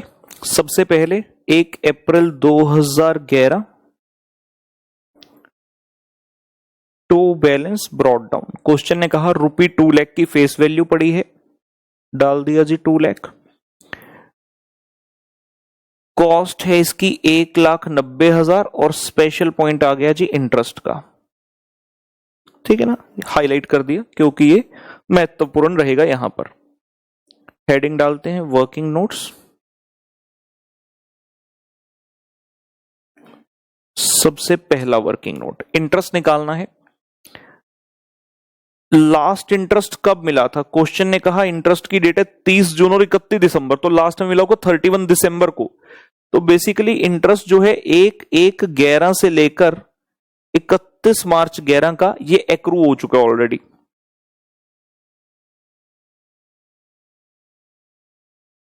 तो ये हमने पिछले साल में बुक किया होगा क्योंकि हम अपनी बुक्स कब क्लोज करते? 31 मार्च को। तो यार वहां हमने लिखा होगा बाय बैलेंस कैरिड डाउन, तो अब मुझे वो टू ब्रॉड डाउन में लाना पड़ेगा क्योंकि ये पिछले साल को बिलोंग करता था, इसलिए हमने पिछले साल में बुक किया। कितने रुपए? आपका जो फेस वैल्यू है वो है 2 लाख इस 9% गवर्नमेंट लोन का, 9% का रेट ऑफ इंटरेस्ट और 3 months.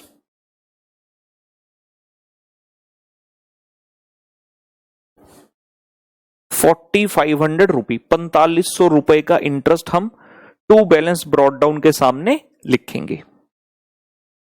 Interest from 1 January to 31 March accrued already and booked in previous year. Booked in previous year का मतलब ये पिछले साल के P&L का हिस्सा बन चुका है ऑलरेडी। अब हम इसे क्यों लिख रहे हैं टू ब्रॉड डाउन में? क्योंकि थोड़ी देर में बाय बैंक इंटरेस्ट की एंट्री होगी जहां पर पूरे 6 महीने का मिलेगा। तो ये 3 महीने का अगर नेट डेबिट हो गया, ये डेबिट है 3 महीने का, क्रेडिट है 6 महीने का, मतलब नेट क्रेडिट कितना हुआ? 3 महीने का। तो हमारे करंट ईयर के P&L में सिर्फ वही 3 महीने का जाएगा जो कि 1 अप्रैल से लेकर 30 जून तक का है, ये वाला पोर्शन नहीं जाएगा। ठीक है, तो यहां पर आइए लिख देते हैं 4,500।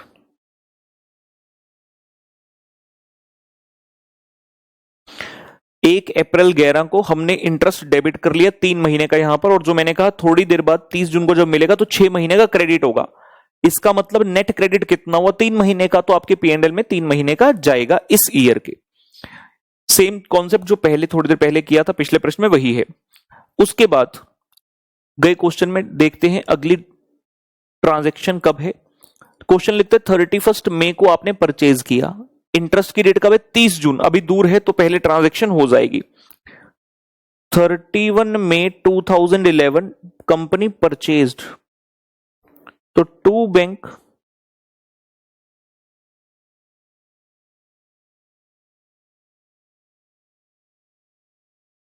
Purchase, face value 80,000 at rupee 95 cum interest. So working note 2 and working note 3 for interest and the cost respectively. Working note number 2 पर आए. 80,000 रुपए की फेस वैल्यू का आपने खरीदा, 9% का इंटरेस्ट है.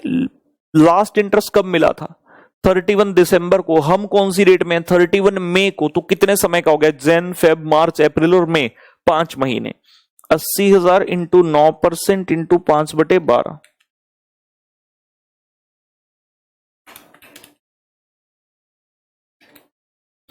3,000. तो 3,000 रुपए का इंटरेस्ट हम देंगे. परचेज की ट्रांजैक्शन है. आई will pay ₹3,000 it is interest to buyer. क्योंकि 31 मई तक उसके पास थे तो 5 महीने का उसका बनता है. मुझे तो थोड़ी देर बाद पूरे 6 महीने का मिल ही जाएगा ना कंपनी से, गवर्नमेंट से. और वर्किंग नोट 3 में अमाउंट निकालेंगे. कॉस्ट जो है इसकी, ट्रांजैक्शन प्राइस जो कि कम इंटरेस्ट है. ट्रांजैक्शन प्राइस कम इंटरेस्ट कितना है? 80,000 रुपए इंटू 95%, 76,000.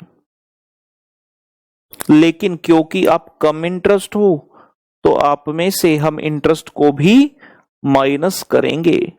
ठीक है बच्चों? यस सर, ठीक है सर. लिखिए, सौरभ कसम यही खाऊंगा, किते वादयान उमराने भाऊंगा.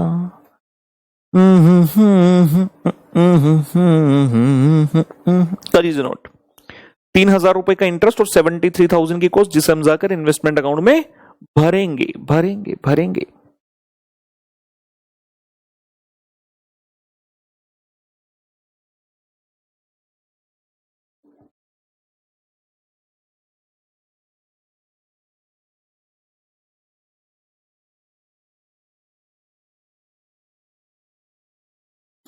लखा तो जुदा मैं हो तेरी खातिर. ये लीजिए जी, 3,000 और 73,000 को यहां पर आकर भर देते हैं. ये हमारी परचेज की ट्रांजैक्शन कंप्लीट हुई ऑन 31 मई 2011. उसके बाद इमीडिएट नेक्स्ट डे 1 जून 2011 को क्वेश्चन कहता आपने 60,000 की फेस वैल्यू को लोन बेच दिया. 1 जून 2011 को by bank sale 60,000 face value of loan was sold at 94x interest. कोई बच्चा ये ना सोचे कि अभी तो 31 मई को ट्रांजैक्शन करिए, उसमें इंटरेस्ट आ गया तो 1 जून को नहीं आएगा. ओ भाई, अलग ट्रांजैक्शन है, वो परचेज की थी, ये सेल की है, यहां अपना इंटरेस्ट बनेगा. ठीक है ना? क्योंकि जिस पार्टी को मैंने बेचा मैं भी तो उससे इंटरेस्ट लूंगा ना. अब कितने महीने का? लास्ट इंटरेस्ट कब हुआ था कंपनी से? 31 दिसंबर को. अब है 1 जून. जैन, फेब, मार्च, अप्रैल, मई, 5 महीने का इंटरेस्ट अपने को मिलेगा जब अपना ये इन्वेस्टमेंट सेल होगा. तो वर्किंग नोट नंबर 4, कितने का बेचा अपन ने? 60,000 फेस वैल्यू का इंटू 9% इंटू 5/12, 2250. 2250 रुपए का तो इंटरेस्ट मिलेगा अपन को. और वैल्यू कितनी है जिस पर बेचा? 94x interest. तो सीधा ही आ गया 60,000 इंटू 94%, 56,400 हमें सेल पर मिला. अगर कम इंटरेस्ट होता तो ये 2250 भी माइनस करते, लेकिन आवश्यकता नहीं पड़ी. आवश्यकता नहीं पड़ी. लिखेंगे इन्वेस्टमेंट अकाउंट में जाकर ये दोनों वैल्यूज 2250 एंड 56,400. 2250 एंड 56,400 लिख लीजिए. We also know at the time of every sale we are bound to compute the profit और लॉस ऑन सेल. तो प्रॉफिट और लॉस ऑन सेल निकालना है, और क्वेश्चन के अंत में ये बताया था कि जो कंपनी है वो फॉलो करती है फीफो मेथड, यानी कि ये जो 60,000 की फेस वैल्यू को बेचा, ये किसमें से बेचा, जो ओपनिंग है 2 लाख उसमें से बेचा है। तो वर्किंग नोट नंबर 6 आ गया, प्रॉफिट और लॉस ऑन सेल। तो भाई कॉस्ट ऑफ इन्वेस्टमेंट सबसे पहले,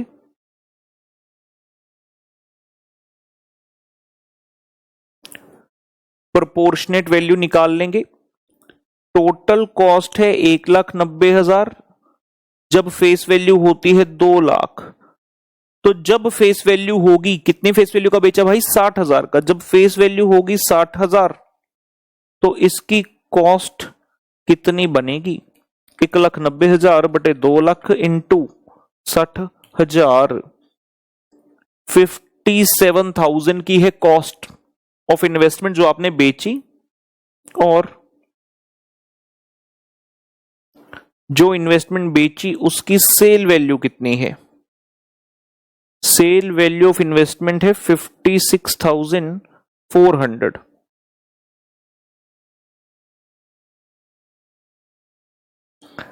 $57,000 की कॉस्ट थी, सेल किया 56,400 में, कम में सेल किया भाई, तो ये क्या है, लॉस 600 रुपए का, 600 रुपए का लॉस लिखिए।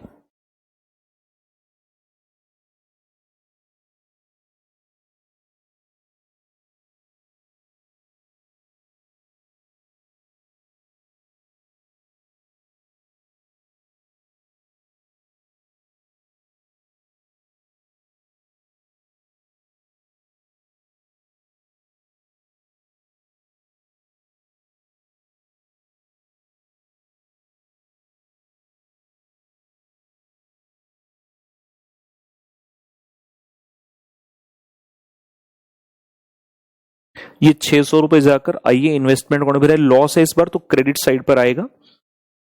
1 June 11 by P&L loss on sale 600, working note number इनको डेडिकेटेड है 6, लिख लीजिए। तो 1 जून 2011 की ट्रांजैक्शन कंप्लीट हो गई। परचेज की ट्रांजैक्शन तो सिर्फ टू बैंक डालने से हो जाती है कंप्लीट, लेकिन सेल की ट्रांजैक्शन बाय बैंक डालने से नहीं होती, क्योंकि you have to compute the profit और लॉस आल्सो। तो टू P&L या बाय P&L डाले बिना नहीं होगा खत्म। और ऐसा भी हो सकता है कि कोई प्रॉफिट या लॉस निकले ही ना, लेकिन कंप्यूट तो करना पड़ेगा ना वर्किंग नोट में।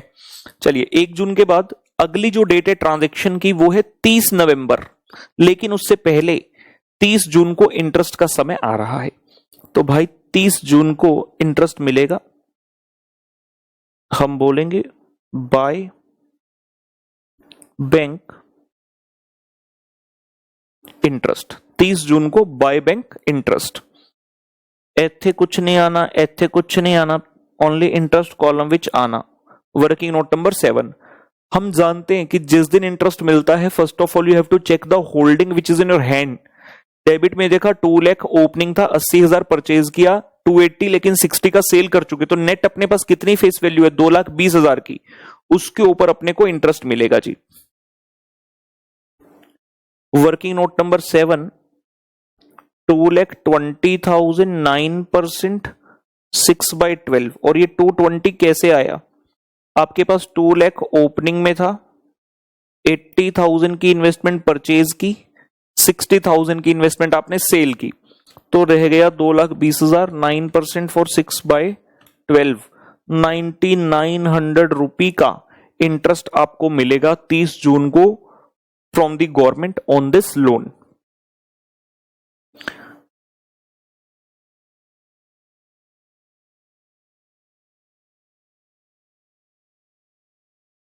ठीक हो गया, लिख लीजिए और इसे जाकर भर देते हैं ऊपर इन्वेस्टमेंट अकाउंट के अंदर।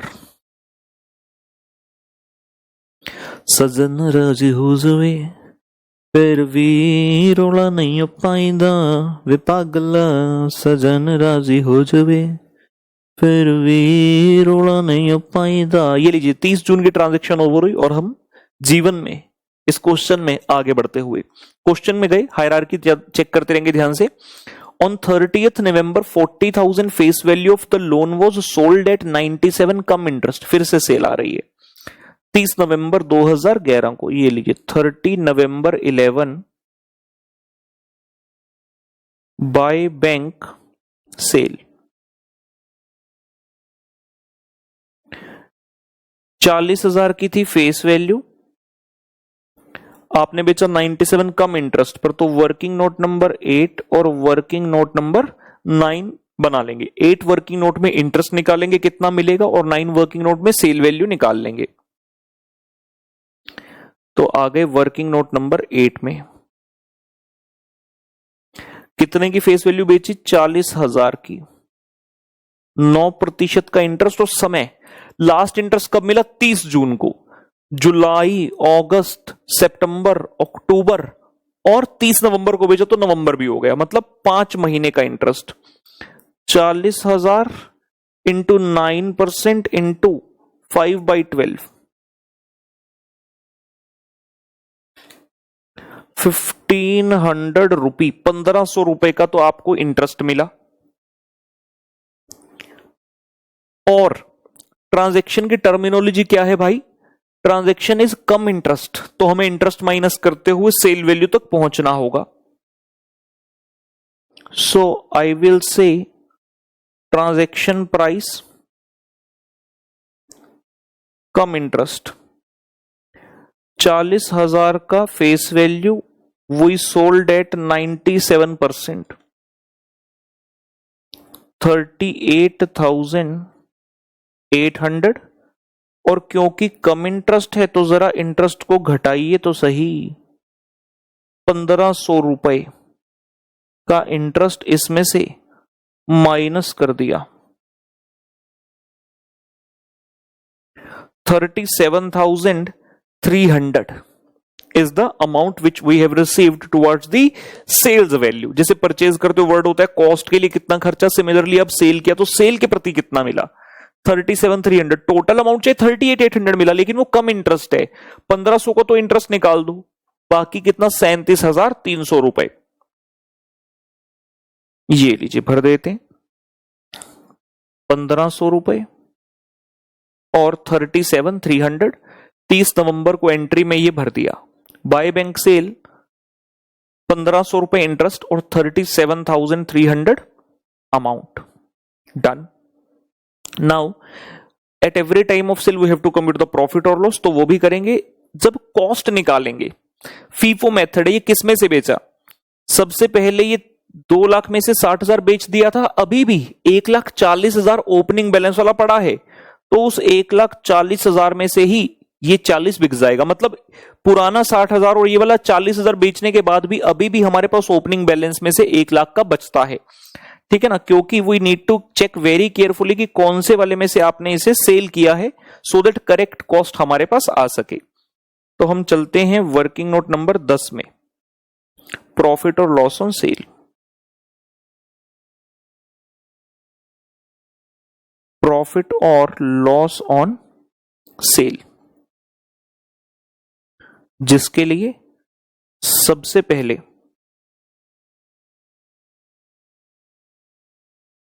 कॉस्ट ऑफ इन्वेस्टमेंट्स, क्योंकि ओपनिंग बैलेंस में से बेचा तो वहीं से प्रोपोर्शनेट करेंगे।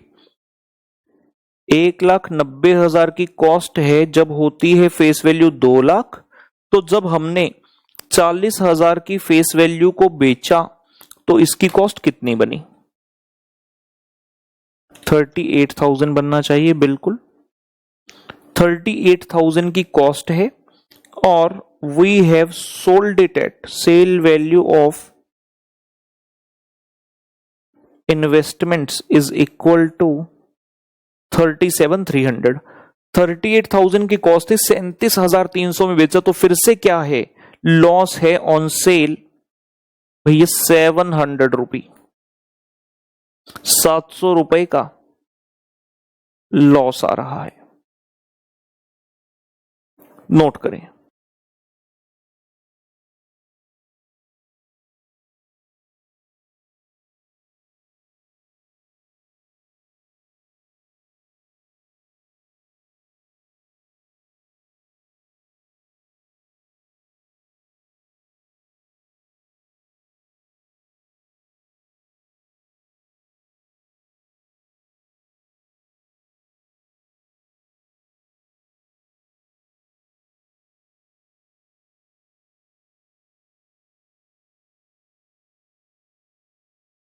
चलिए जी, इस अमाउंट को लिख देते हैं इन्वेस्टमेंट अकाउंट में जाकर। सेम डे 30 नवंबर 11 को by P&L loss on sale dash dash 700 done हो गया। वर्किंग नोट था नंबर इनके लिए 10।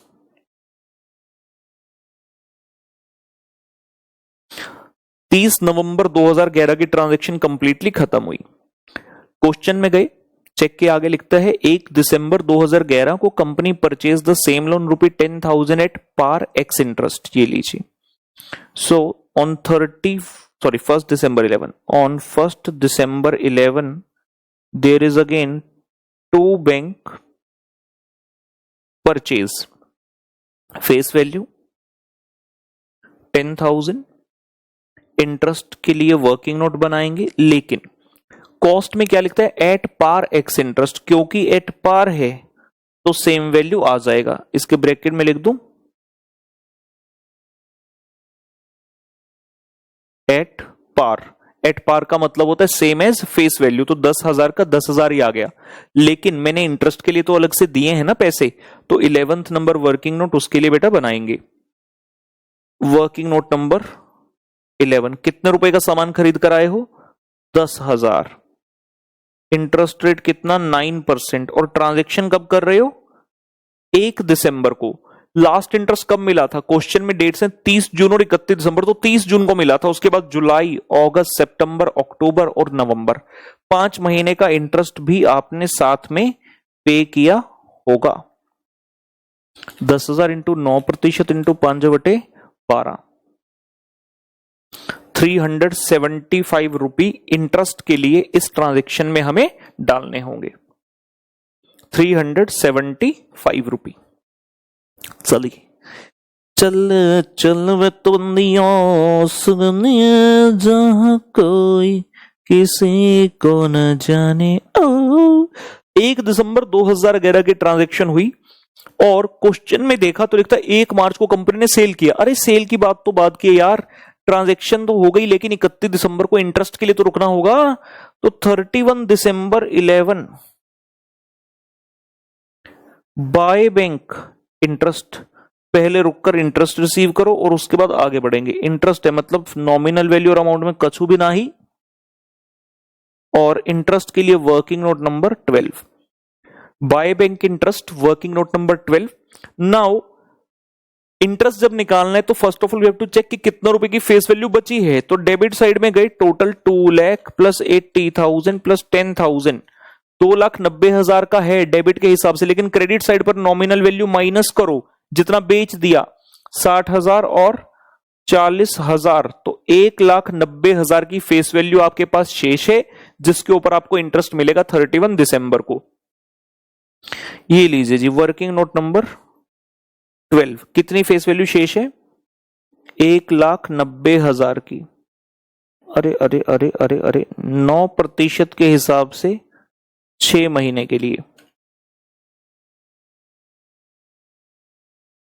8,550। और ये 1,90,000 कैसे आया, इसकी डिटेल। ओपनिंग में था 2 लाख, फिर आपने खरीदा था क्वेश्चन के हिसाब से 80,000 का, फिर खरीदा 10,000 का, लेकिन 2 बार सेल भी किया, एक बार 60,000 और एक बार 40,000 रुपए का। तो नेट बैलेंस बचा अपने पास 1,90,000 और उस 1,90,000 के ऊपर ये 8,550 का इंटरेस्ट अपने को 6 मंथ्स के लिए रिसीव होएगा। ठीक हुई बात, 8,550 लिख लीजिए इसे।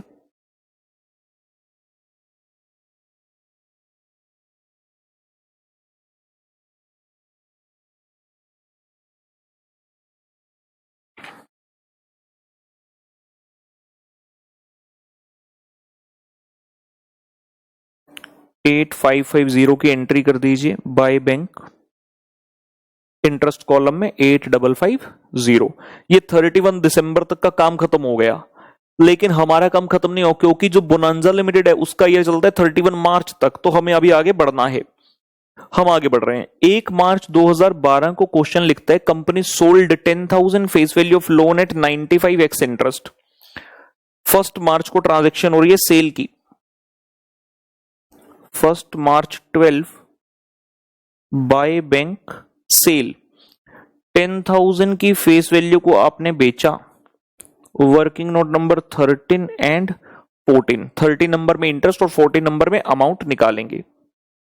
Bye bank sale 10,000, working note 13 and 14। आइए वर्किंग नोट नंबर 13 में गए, पहले इंटरेस्ट की कंप्यूटेशन करते हैं। कितनी फेस वैल्यू का बेचा बेटा? 10,000। 9% का इंटरेस्ट रेट आपको मिलेगा। इंटरेस्ट कितने महीने का? लास्ट इंटरेस्ट कब आया था? 31 दिसंबर। अभी कौन से मंथ हो गए बीच में? जनवरी और फरवरी। 1 मार्च को तो हम खड़े ही हैं, तो 2 मंथ का इंटरेस्ट आपको रिसीव होगा। 10,000 इंटू 9% इंटू 2/12, 150 रुपए। 150 रुपए का तो इंटरेस्ट मिलेगा। और क्या मिलेगा जी? सेल वैल्यू मिलेगी। सेल वैल्यू कितनी? क्वेश्चन ने कहा आपने 10,000 की फेस वैल्यू को 95 के हिसाब से बेचा। कैसे? X interest. तो सीधा ही अमाउंट आ गया 9500 का। सीधा सीधा स्ट्रेट फॉरवर्ड तरीके से अमाउंट आ गया 9500 रुपए। 9500 दोनों वैल्यूज को जाकर भर देंगे इन्वेस्टमेंट अकाउंट में। 150 इन interest and 9500 in amount column. 150 in interest and 9500 in amount column. Done हो गया। लेकिन सेल की ट्रांजैक्शन अधूरी है जब तक प्रॉफिट या लॉस ऑन सेल नहीं निकालोगे। तो हमें profit oblique loss on sale निकालना है पहले। यहां से आइए, नेक्स्ट वर्किंग नोट बनेगा working note number 15 for profit और लॉस ऑन सेल। प्रॉफिट और loss on sale FIFO method चल रहा है हमारे पास। ओपनिंग में बहुत पड़ा, अभी 2 लाख का था ओपनिंग, और आपने सिर्फ 2 ही सेल करी अब तक, 60 और 40 की। तो 1 लाख तो ओपनिंग में पड़ा ही है। तो अभी तो सिर्फ आपने कितना बेचा है भाई? 10,000। तो ये भी ओपनिंग में से ही गया। मतलब कॉस्ट जब निकालनी है तो मैं ओपनिंग की ही प्रोपोर्शनेट करते हुए निकालूंगा। टोटल कॉस्ट है 1,90,000 जब फेस वैल्यू होती है 2 लाख। तो अभी हमने 10,000 की फेस वैल्यू को बेचा। तो कितना बेचा? कितनी कॉस्ट थी उसको जिसको बेचा? 9500 की कॉस्ट है उस इन्वेस्टमेंट की जिसको आपने बेचा है। और सेल वैल्यू ऑफ इन्वेस्टमेंट, जिस इन्वेस्टमेंट को आपने बेचा है उसकी भी सेल वैल्यू, उसकी सेल वैल्यू भी 9500 है। कॉस्ट भी सेम, सेल वैल्यू भी सेम। तो प्रॉफिट ऑब्लिक लॉस क्या है? 0। प्रॉफिट ऑब्लिक लॉस इज नील।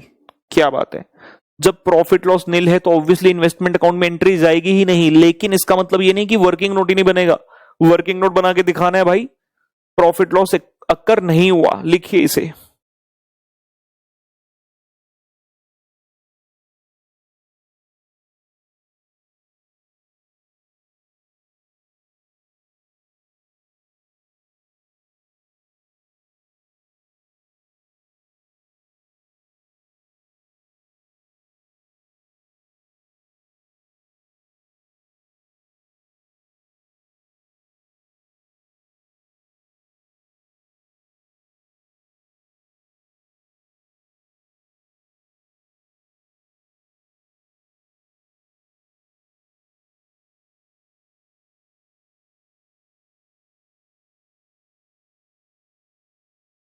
चलिए जी, ये चीज तो डन होगी। इसकी एंट्री इन्वेस्टमेंट अकाउंट में कहीं भी नहीं होगी। अब आगे बढ़े। 1 मार्च के बाद क्वेश्चन ने कुछ और नहीं बताया, कोई और ट्रांजैक्शन नहीं।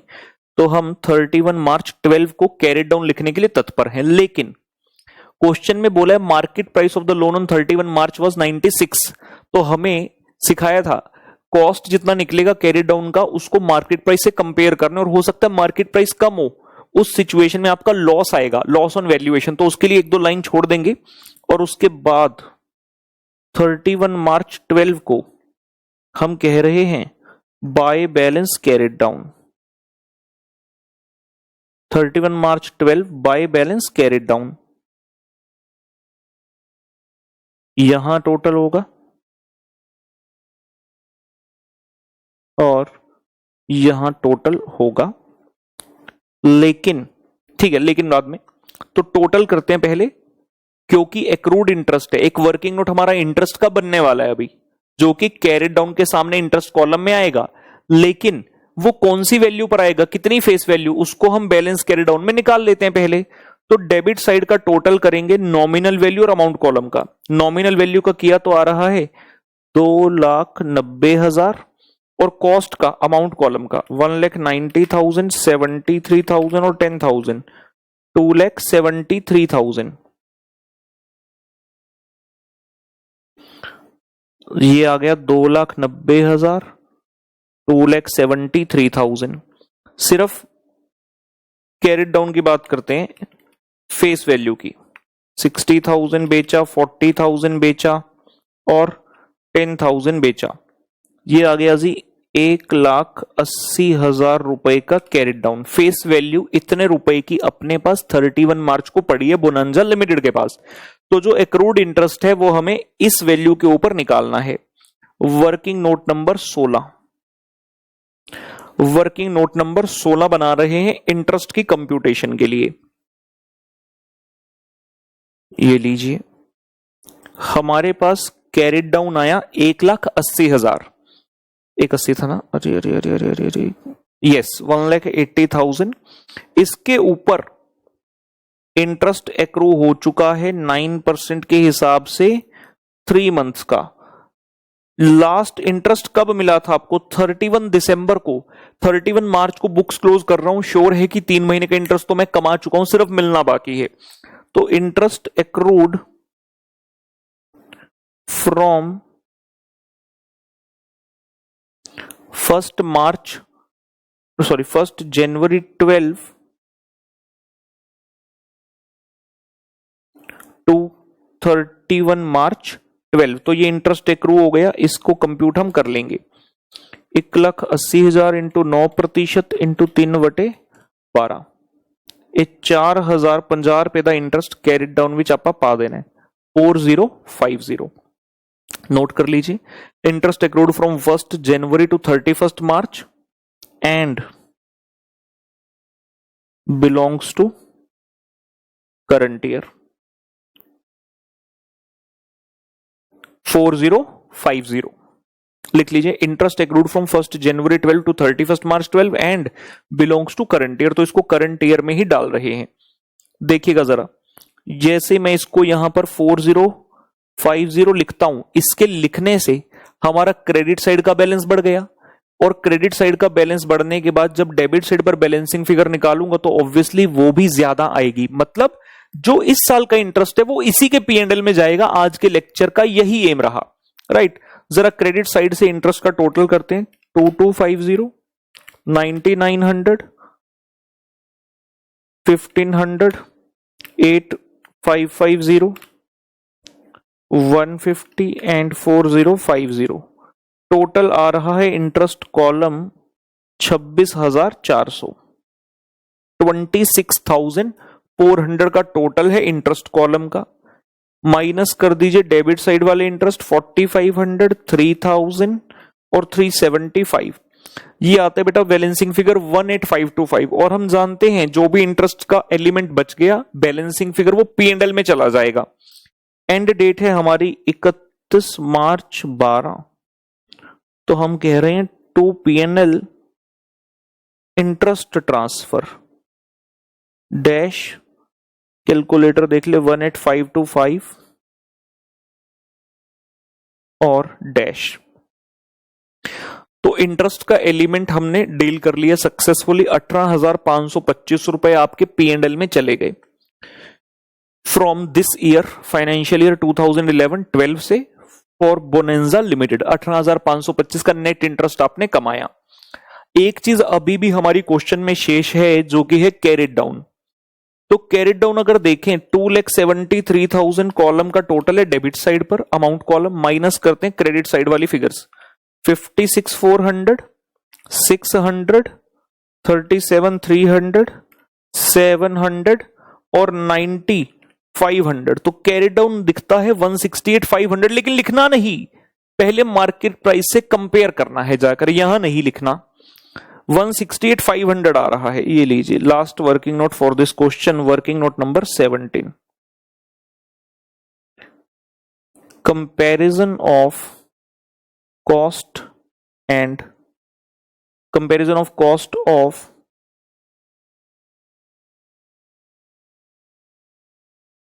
balance investments and market price।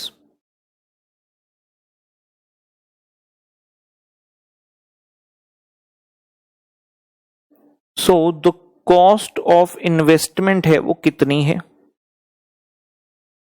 Cost of investments left जो आपने बैलेंसिंग फिगर निकाली 168,500 अपने इन्वेस्टमेंट अकाउंट से, और मार्केट वैल्यू की बात करें, क्वेश्चन ने कहा market price of this on 31 March 12 was 96, market price है 96, आपके पास फेस वैल्यू कितनी बची थी एट द एंड, 1,80,000,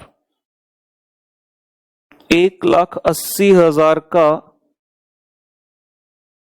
96%, 172,800, 1,72,800। हमें वैल्यूएशन कैसे करनी होती है, कॉस्ट और market price whichever is less, as the valuation is done at, as the valuation is done at lower of cost and market value, so value the investment at cost या market price whichever is less पे होता है तो कितने पे value करूंगा, so value the investment at 168,500 क्योंकि cost is lower, right? और कॉस्ट लोअर है तो कोई दिक्कत नहीं, सेम टू सेम वैल्यू हमारी जो है इन्वेस्टमेंट अकाउंट के कैरेट डाउन के सामने आ जाएगी। अगर मार्केट प्राइस कम हो जाता तो दिक्कत आती है, ठीक है ना। अगर मार्केट प्राइस होता लेट्स से 1,60,000 का, फिर हम क्या करते 1,60,000 लिखना पड़ता वहां पर, और जो डिफरेंस है कॉस्ट और मार्केट प्राइस के बीच में वो लिखते by P and L loss on valuation, लेकिन ऐसा कुछ हुआ नहीं, नोट करिए इसे। So value the investment set 168,500 being lower of the two, लिखिए इसे।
चलिए जी, तो इस क्वेश्चन का अंत करते हैं। 168,500 की जो फिगर है यही यहां पर आ जाएगी, और ये बैलेंसिंग फिगर तो इसे जरा रेड से दिखेंगे,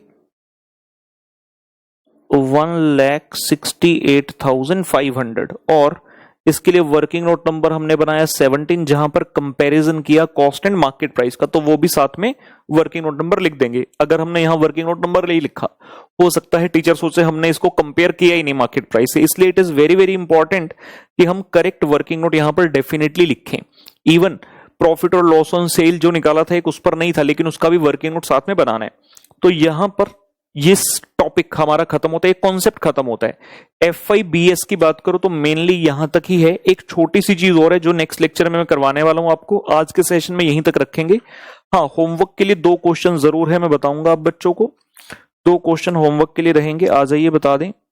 क्वेश्चन नंबर 5 एक तो बेटा जो कि इस कॉन्सेप्ट से जो आज किया है, कॉन्सेप्ट नंबर 9 से मई 2015 में 8 मार्क्स के लिए पूछा गया ये प्रश्न, क्वेश्चन नंबर 5। और एक करना है आप बच्चों ने क्वेश्चन नंबर 6, ये भी कॉन्सेप्ट नंबर 9 से है। और ये क्वेश्चन RTP, एक मिनट रुकेंगे, RTP नवंबर 2016 से रहेगा ये वाला प्रश्न आपका। ये 2 क्वेश्चन आप बच्चों ने करने हैं। जी हाँ, ये 2 क्वेश्चन आप बच्चों ने करने हैं और आपसे मुलाकात करेंगे नेक्स्ट सेशन में। तब तक के लिए टाटा बाय बाय, अपना ख्याल रखें और ये होमवर्क जरा जरूर करके आएं।